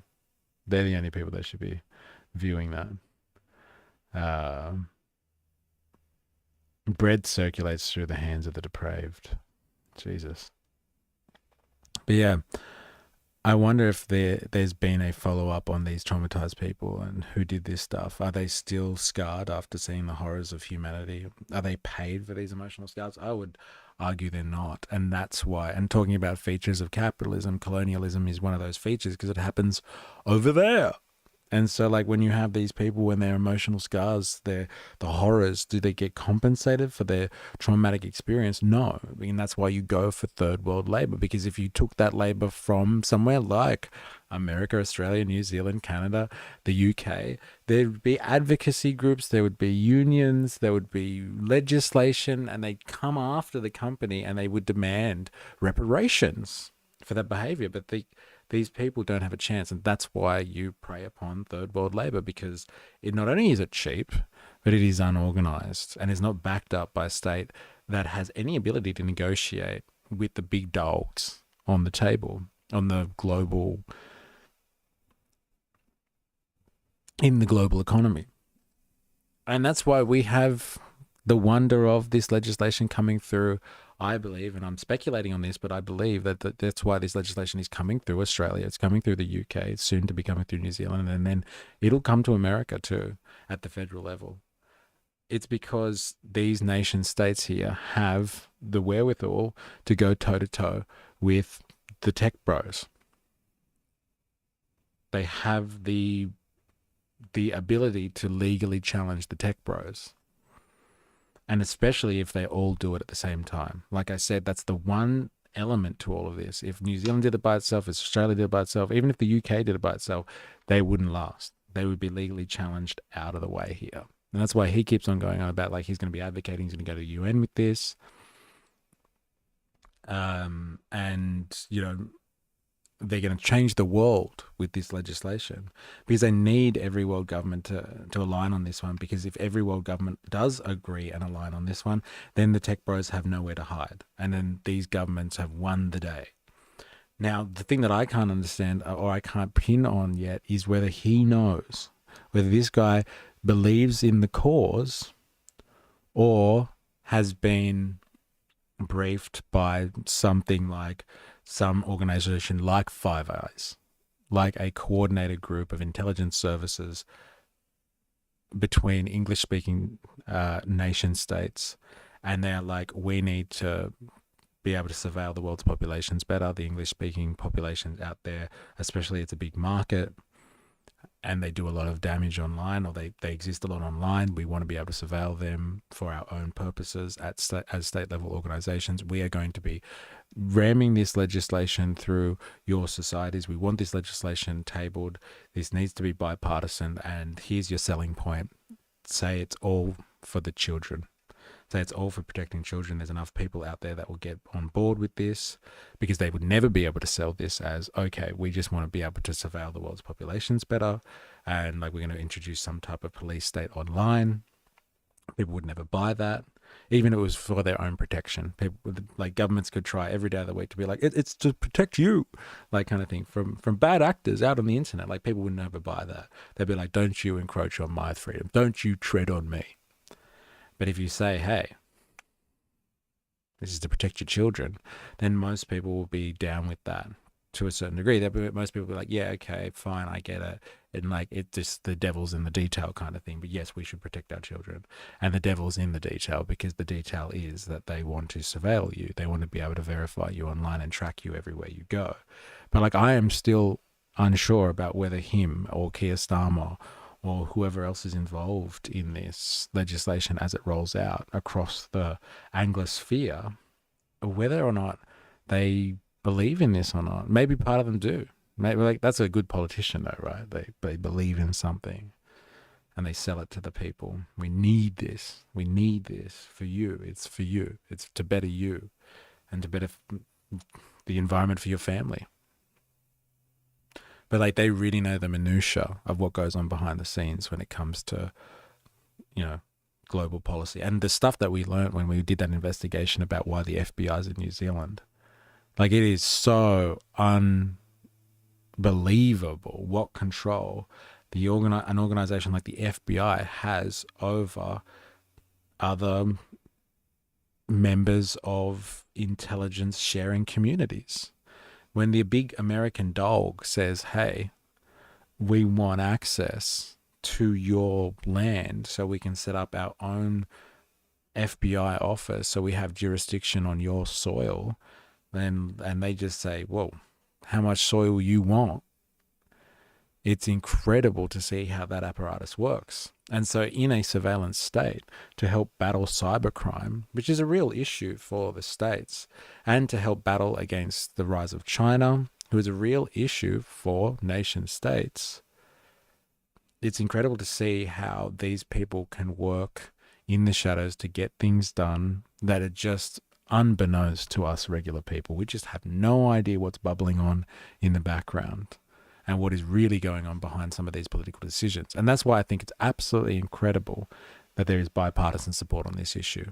It's so easy for one of these parties to make this into a culture war issue and just be like, see this legislation, they're trying to bring you down. They're trying to monitor you and surveil you and destroy your freedom online. It'd be so easy to just turn this into an identity politics culture war issue. So easy. But neither of the major parties want to do it. Same in the UK. The Tories introduced the Online Safety Act and Labor did not argue about it at all, one bit, not at all. They're more than happy to support it. And I think because the overarching result of this legislation will be to make it possible to actually surveil us properly online. I know he made a joke about like they know exactly, they do, they know you, who you are and what you do online, all of these tech bros and tech companies, they do. But like at the moment, it's still, there's a certain degree of separation. And like you could have multiple accounts and it's hard for them to really track you. But like once you have to give your ID over, scan your passport in, scan your driver's license in, scan your biometric data into that system, give over your banking details then just so they can be sure it's you, hand over your entire email history so they can scan your inbox to see if you are really you, then there's no separation anymore. And it was all thanks to, will somebody think of the children? That's how they got ya. I just don't trust all of this. So yay or nay, tell me what you think. Tech bros are broke. Live aid for tech bros, or at least a tax break. Unfortunately, I've been into Bitcoin for ages. The tech space is a mess as well with the macro fiscal policy. A tax or some internal value. Blitz scale marketing as well as makes people think it's worth something. These tech things don't scale as well. Growth till you dominate. I think it's called shitification of service. Yeah, Netflix ads, hidden costs. Uber costs high. Yeah, that is actually interesting, actually, the whole Netflix situation. That's a whole another conversation. Now, let's see if there's any more gold to come out of this. question mark, and ultimately one for the social media platforms to answer.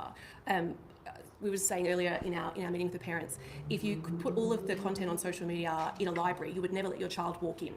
And it is on social media platforms to explain why any child would be able to see age-restricted content on their platform. And that is something that the eSafety Commissioner will work with them on each individual platform, and something we all stand together and wanting to see stamped out. See, they say it multiple times. It's up to the social media platform to make sure that this is safe for young people, right? Because you wouldn't let your kids into a library that was showing this content.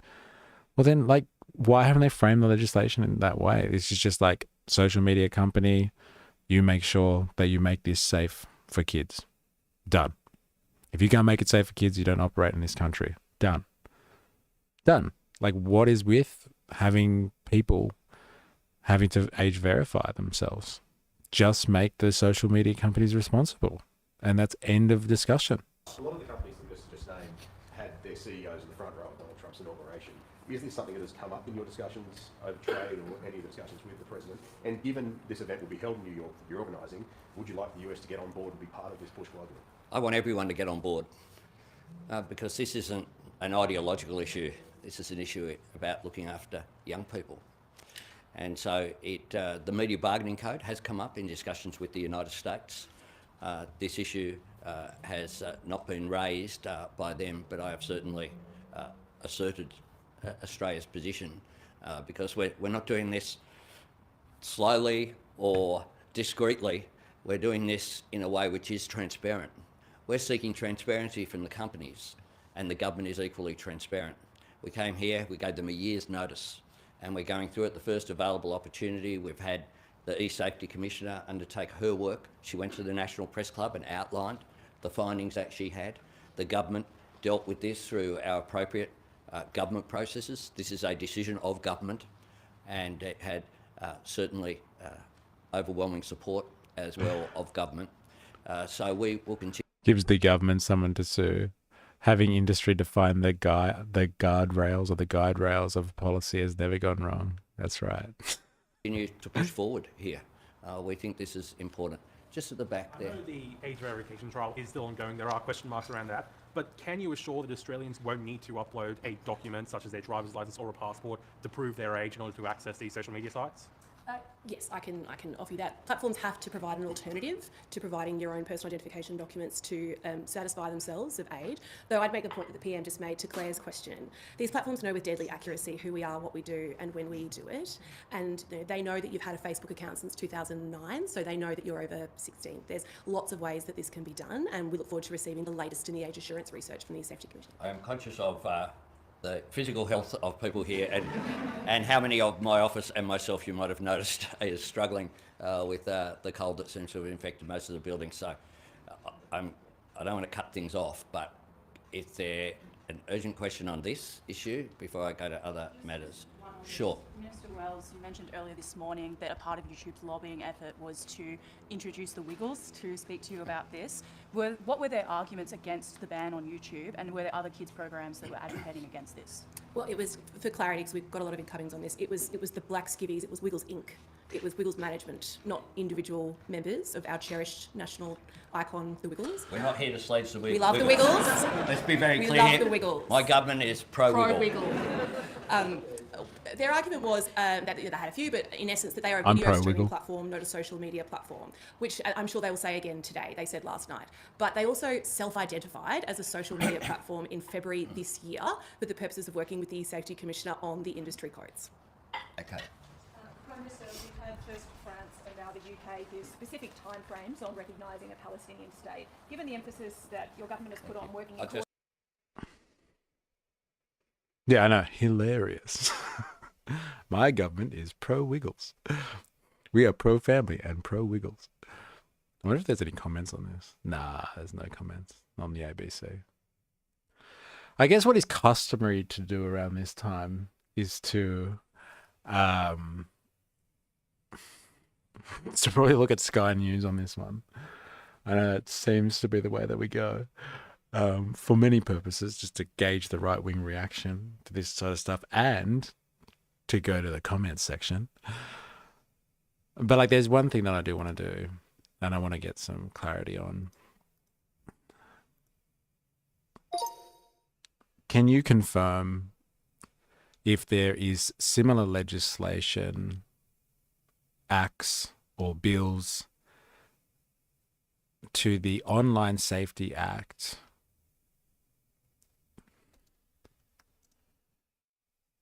that is currently in force in the UK and in Australia for New Zealand, Canada, and the USA at the federal level?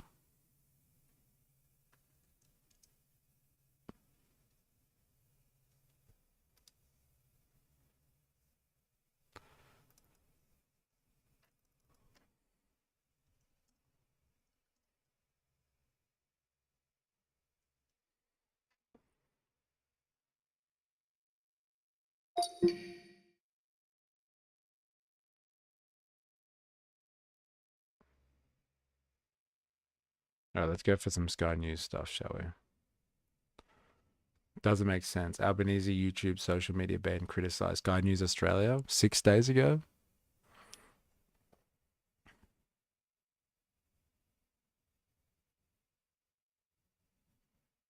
Shall we go with that one?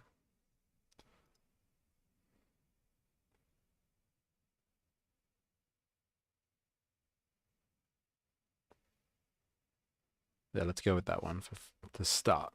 To start. We'll see if this one's any good. Oh, man. Seriously. Come on now.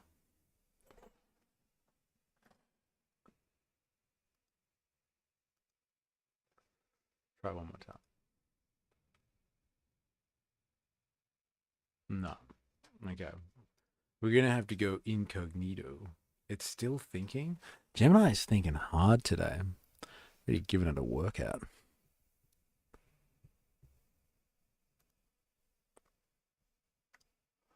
No.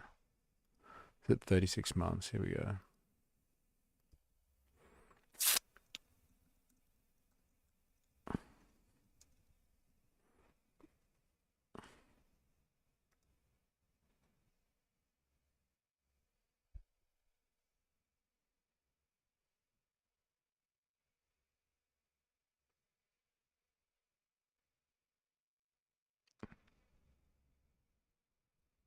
Social media ban for children is not the right way to go.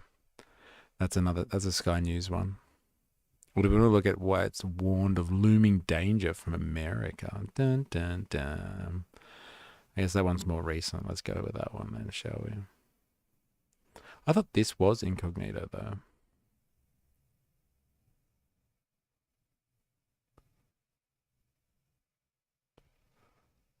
Interesting. Is this not the incognito window?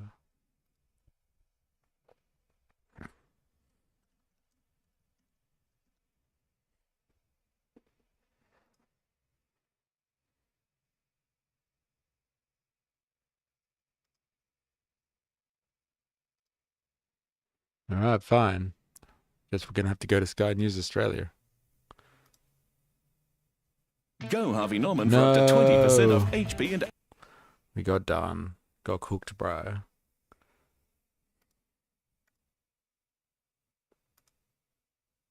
Oh, it's still thinking. Far out. Wow.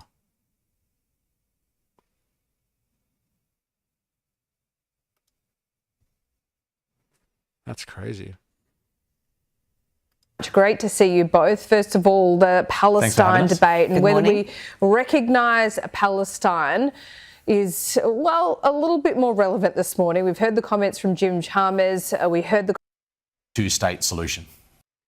I suppose in a two-state solution, it is something that perhaps more difficult. Any concerns? Look, I have actually, I oppose the social media ban to stop bombing. Okay, let's talk about YouTube. Talk about YouTube.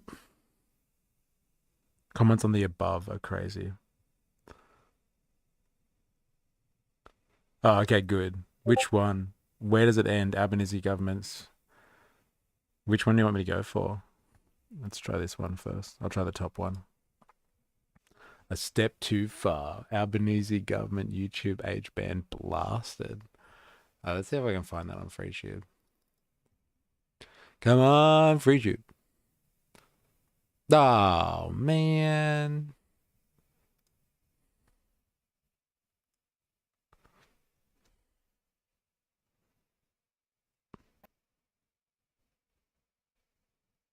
Upgrade your... No, thank you. You dog. Where does it end? Albanese government considering YouTube. YouTube. I'll just type it in.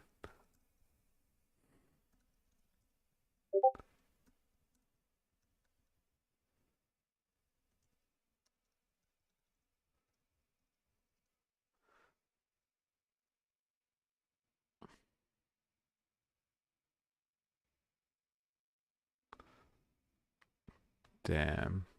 I think we have to watch the ads. Fuck this. Can read comments if links don't work. The links work. I'm just trying to skip the ads. A step too far. A step too far. Let's try that one.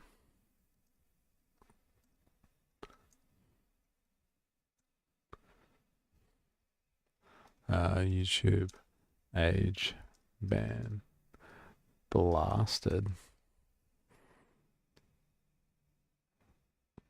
You have to go through Facebook? That's interesting. I wonder why that comes up like that. Oh, really? That's the only way to get through it, to it? Fuck that. That's bullshit. I think we're going to have to just watch it on YouTube then. Alright, let's do it. Let's watch it on YouTube. Fine. Things are going well in the land of the net nanny while we're talking about these reports and things all over the place.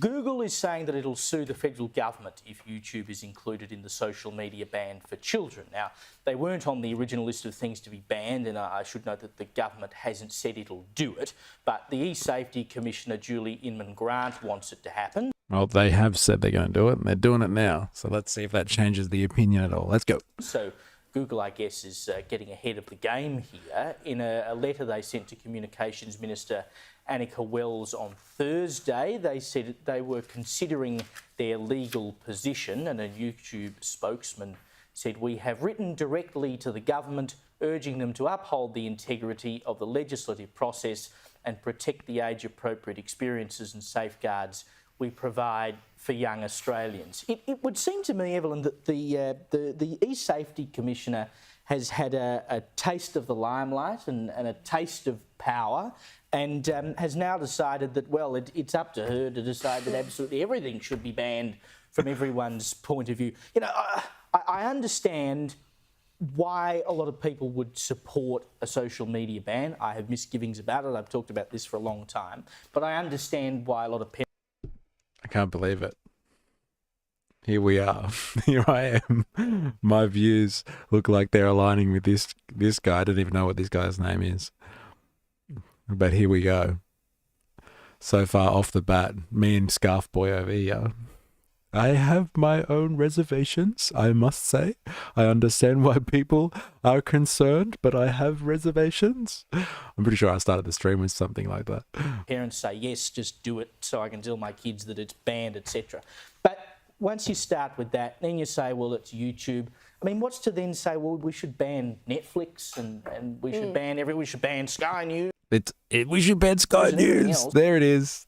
Sky News is worried. Like, this is exactly what's happened actually in the UK. It's funny this guy's going on about this, because when we were looking at examples of what has been happening in the UK as a result of what is considered adult content or not, it's not. They don't stop it at social media. They stop it at anything that is potentially adult content from being accessible to, young persons. And so, like, there were articles that were written in The Guardian about the Gaza Strip and what's been going on between Israel and Gaza. And because that is, it's violent, that's been considered adult material. And so you had to verify your age before you got on to read articles about what's happening on the world stage. Because again, it's adult themed. So Scarf Boy's got a point here. I can't believe it. Off the bat, here we go. If they can't control their platform, ban it. His name is Sky Shield number 4. That's hilarious. The old, I'm not racist, but... Wait until they hear about the nudist artworks. Ban the galleries. Ban them. I think they'd like that one, actually. They probably would. If we're not careful, that'll be next on the list. But if you can ban YouTube because there's content on it that mightn't be appropriate for children, well, the same is true of any other broadcaster, of any other internet service. I mean, you'll just have to ban kids from the internet, basically. Yeah, and I think we have to actually stop pretending that the people who are pushing this so hard are doing it to protect the children. Because if they really were, there are far more depraved things that they could be banning, but they're just not going there. And I've said this from the beginning, that I think that social media is very harmful for children. I think that it's been a guinea pig generation, and I think we're yet to see the long-term consequences, unfortunately, on these children. So I'm all for monitoring, limiting, banning children from this, but I have always been an advocate that this needs to come from the home, not from the government, and that if we give the government the keys to tell us how to police our own children, it's a very slippery slope. And just like during COVID, the government used the elderly as a pretext for all of their tyrannical measures, I believe this is another pretext that the government are using in order to push this legislation through, because who in their right mind wants to say out loud, no, we shouldn't ban it for the children, because it makes you appear like you don't care for the children. So they're very clever in how they've marketed this legislation, because anyone who pushes against it, they're going to slap them with the label of being... Damn. I should have watched this first to get my talking points. Hey, she's hitting it. She's hitting it. They tested them drugs on the elderly. Oh, man. All for child abuse. But I think that what we need to remember is that it was only a few years ago the government tried to come out and ban anonymous account users on the internet. Now, obviously, this caused a massive amount of pushback, and they sort of retracted and went, this isn't going to work. So how can we make this happen? And then it was shortly after that the narrative shifted, and that's when the children came into play. And I think things like YouTube, like you said, it's such a slippery slope. I know so many people use this as supplementary education for their children. A lot of homeschool families use it. And where does it end? So I think always these sorts of things need to come from the home. And it's so easy, like you said, Caleb, for parents to say to their children, well, the government has banned it, so that's easy. But again, I think that's a dangerous message to teach children, that the government has more power over you than mum and dad. Like, what's that setting up in these kids' minds for the long run? And don't forget as well, Kel, that this sort of popped up at the same time as the misinformation and disinformation bill came up. And they kind of put the two together as though it was one thing. We've got to protect people online from mis and disinfo, and at the same time we've got to protect the kids from the dangerous stuff they could see. Now, of course, the mis and disinformation bill fell by the wayside when they worked out that wasn't going to work. This one has hung around, and I suspect that the eSafety Commissioner is not going to let elements of this go without a fight. She wants YouTube on that list, and I suspect if the government doesn't accede to her demand, she's going to get lippy in public. And we have to recognise that every time she talks about protection, she's lying. That's not what it's about. It's not about protection. That's just an excuse to shut things down. What do they think it's about then? I want to know. I want to know. Okay, it was not about the children. Come on, what is it? Please. Let me explain what I mean. I was talking to the people at Collective Shout, which is a brilliant organisation. The average age at which Australian children are exposed to pornography is 11. And if you're a really good parent, you're stopping that happening, they'll see it on a friend's device, right? So that's dangerous. In fact, they were saying to me, what's happening is now kids who are just starting to date in their mid-teens, the boys are now told they should expect a porn star experience from their girlfriend, and the girls are believing they should give their boyfriends a porn star experience. It's damaging their relationships and their ability to relate for life. It's incredibly damaging. Now, it's possible to do something about that, and I'll tell you how. At the moment, pornography works on an opt-out basis. Everyone gets it on their device automatically, whether they want it or not, unless you opt out. You switch it around to being opt-in. It's not on any device unless you decide, as an adult, you want to see it and you choose to opt in. Switching from opt-out to opt-in would not be hard, and it would protect children. If Julianne Grant was serious about protecting children, she would do something like that. Exactly. She's not doing that. That's really damaging. When she says she's protecting children, she's lying. She wants digital. Okay. So it would seem the argument is they say they want to protect children, but their methods do not back up. So they're talking the talk, but they're not walking the walk. That would seem like their general concern with all of this. I must say, my concern is a little bit different to that. So I wonder if our research assistant has finished with that response yet, or they're still thinking. Okay, here we go. Let's just get a comprehensive understanding of how this is taking shape. The short answer is no, there's no federal laws currently in force in New Zealand, Canada, or the US that are comprehensive and powerful as the UK's online safety or the Australian so ours was first. There you go. I've been saying that wrong all stream. The Australian one was in 2021 and it was the UK one in 2023. However, both Canada and the USA have significant legislation in progress, and New Zealand is actively reviewing its framework. Here's the summary. Harmful Communications Act, Canada, Bill C-63, the Online Harms Act, the USA, the Kids Online Safety Act. So it's specific about kids, this one. Interesting. So New Zealand Act in force. Okay, so there's an in-force act. I'm looking for the Online Safety Act, though. I want to see if they have the same one. So Canada Act currently in progress. Bill C-63, the Online Harms Act. That's interesting. I love the wording with all of this stuff. So close. Create a digital safety ombudsperson, not ombudsman, but ombudsperson.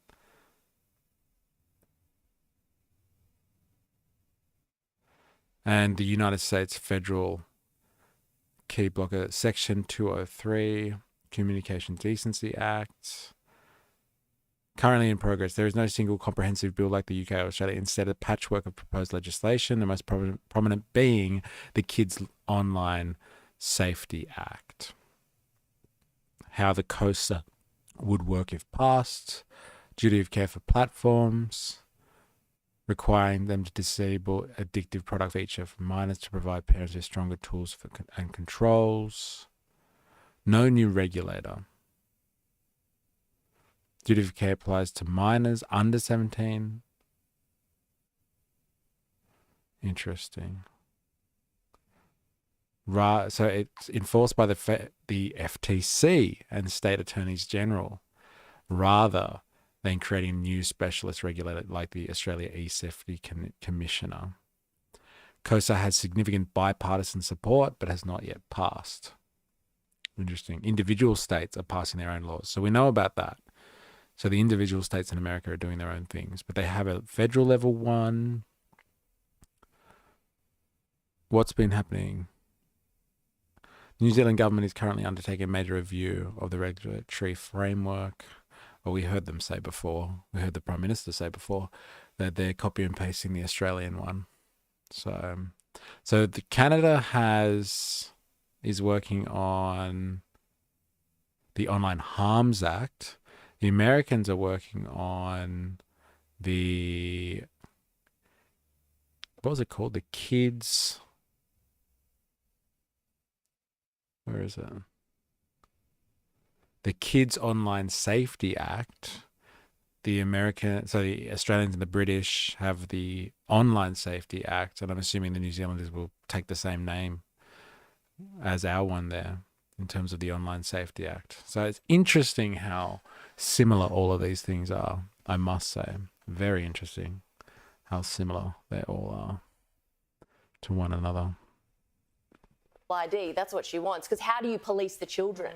But you it's police also, the adults. you know, this is at a time where people are advocating for 16-year-olds to get the vote. How can you say they're old enough to vote and make decisions about the future of the country, but they're not old enough to have Instagram? Here's your Facebook I mean, likes. you know, these people are so stupid, they don't even realise it, and it's just breathtaking, the idiocy. I am so fed up with Julie Inman Grant. I'm happy to buy her a one-way ticket Isn't back she to American the US. anyway? Yeah, she can head back to the US.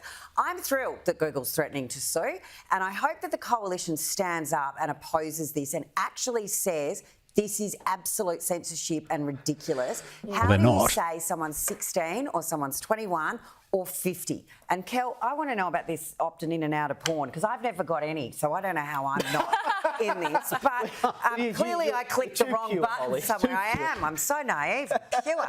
I've never got any, but actually that's not true. I get messages on Instagram from random people, but that's very odd. Don't tell But yeah, us, I don't mean, tell this us. is the thing. It's about how to, you know, if I've got an Instagram account, how do I then keep my Instagram? Do I have to? I mean, I know I It's look about young, getting adult. but do I Well, need yeah. to prove that I'm older than Well, 16? you'll have to give biometric data and all this sort of stuff. And you know, it'd be so easy just on the issue of YouTube, Jamie, for the government to say, no, we're not going to touch that. Like seriously, there has to be a line in the sand here somewhere, right? And YouTube should not be classified under this social media ban because it's not social media. No. It is an educational tool. Yeah. And I know in our house, my boys love YouTube, but we monitor it. So when they're watching something, I'm either within earshot or sitting No way anyone is sliding into her DMs. down with them. So if something comes up, look, to be fair, nothing actually inappropriate has come up when they've been watching it. But I know that there was that survey done where 4 out of 10 children said that they were exposed to harmful content on YouTube. But that doesn't mean you ban it.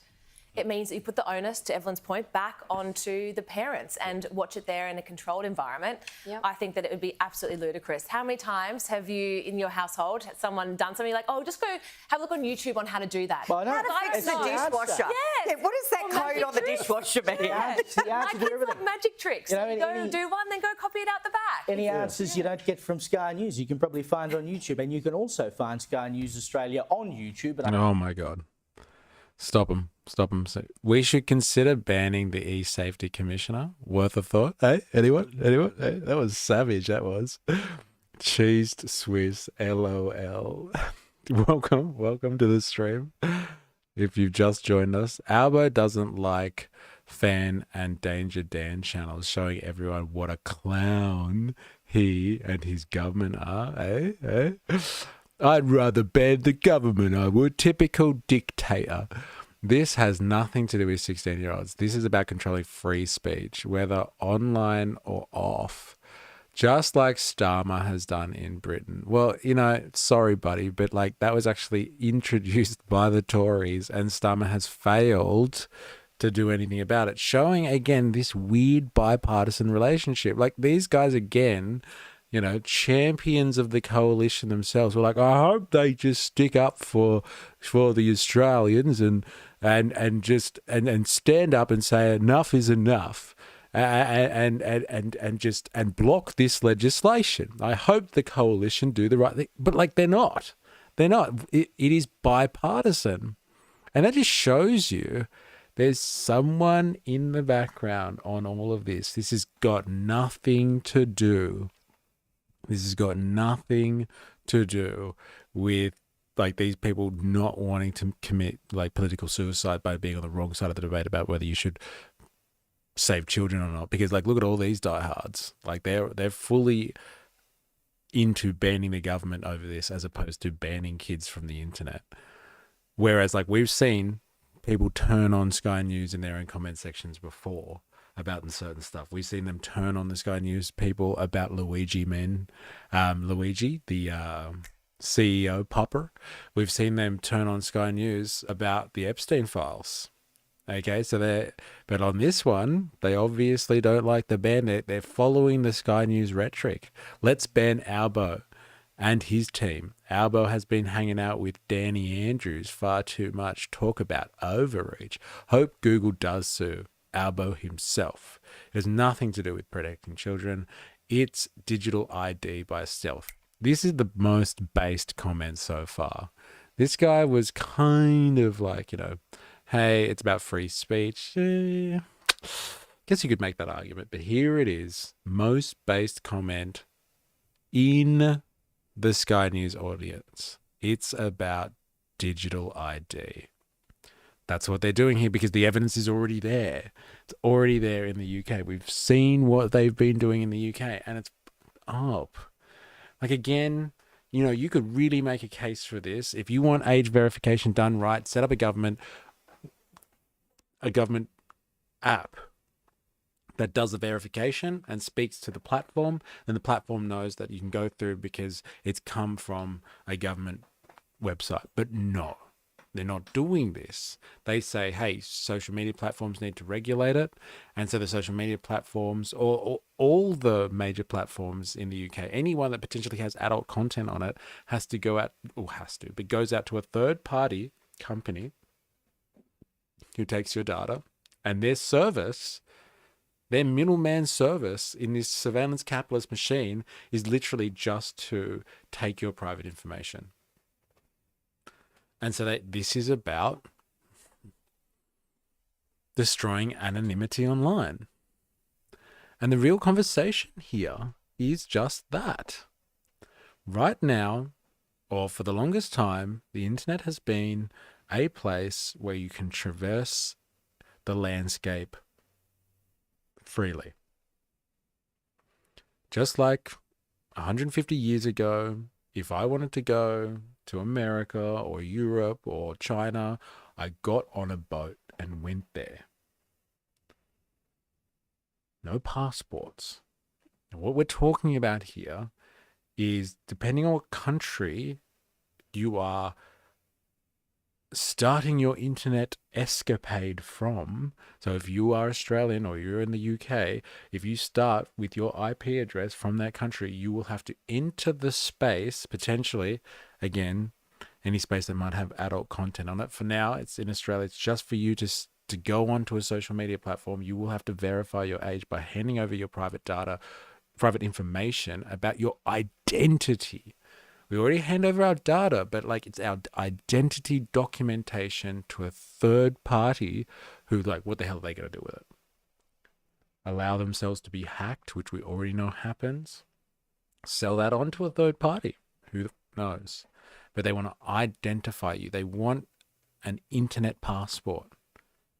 And that suits the intelligence services around the world just fine, because they're sick of all of us rogue citizens of planet Earth just using the internet like it's this free landscape that you can just do whatever you want on. No, they want to be able to watch what you're doing with precision, not with any speculation. They want it beyond reasonable doubt that they know exactly who you are and what you're doing online. Social sites sucking up more data. I have been pawned. Check if your email address has been exposed. Ooh, I have been pawned.com. No way. Hey, interesting. So if you're interested, you can go on the stream chat now on Discord and you can check out for yourself if you've been compromised.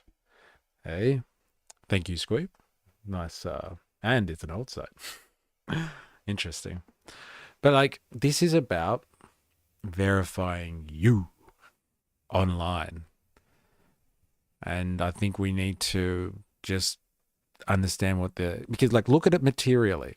The only discussion that they really had in that big interview that we watched when they made the announcement, from the excerpts that we've seen from the legislation itself, is not a conversation about how the legislation specifically will protect children, will stop children from going online. No.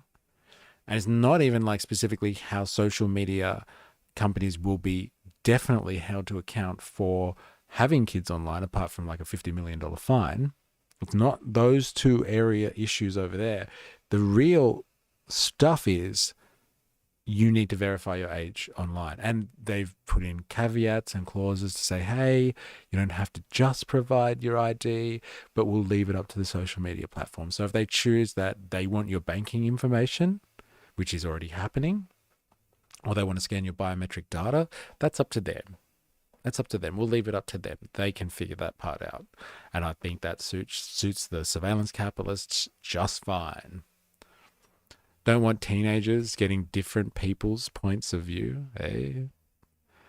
Never would have thought that the movie V for Vendetta would become a cautionary tale documentary about the United Kingdom and Australia in 2025. Well, it is a cautionary tale. Hey? That's interesting. A vote of no confidence in the government is urgently required. They're putting more time into telling the people of this country how to live their lives. Parents have a responsibility to manage how their children is the internet. I'm not sure the ending there, but I know the sentiment.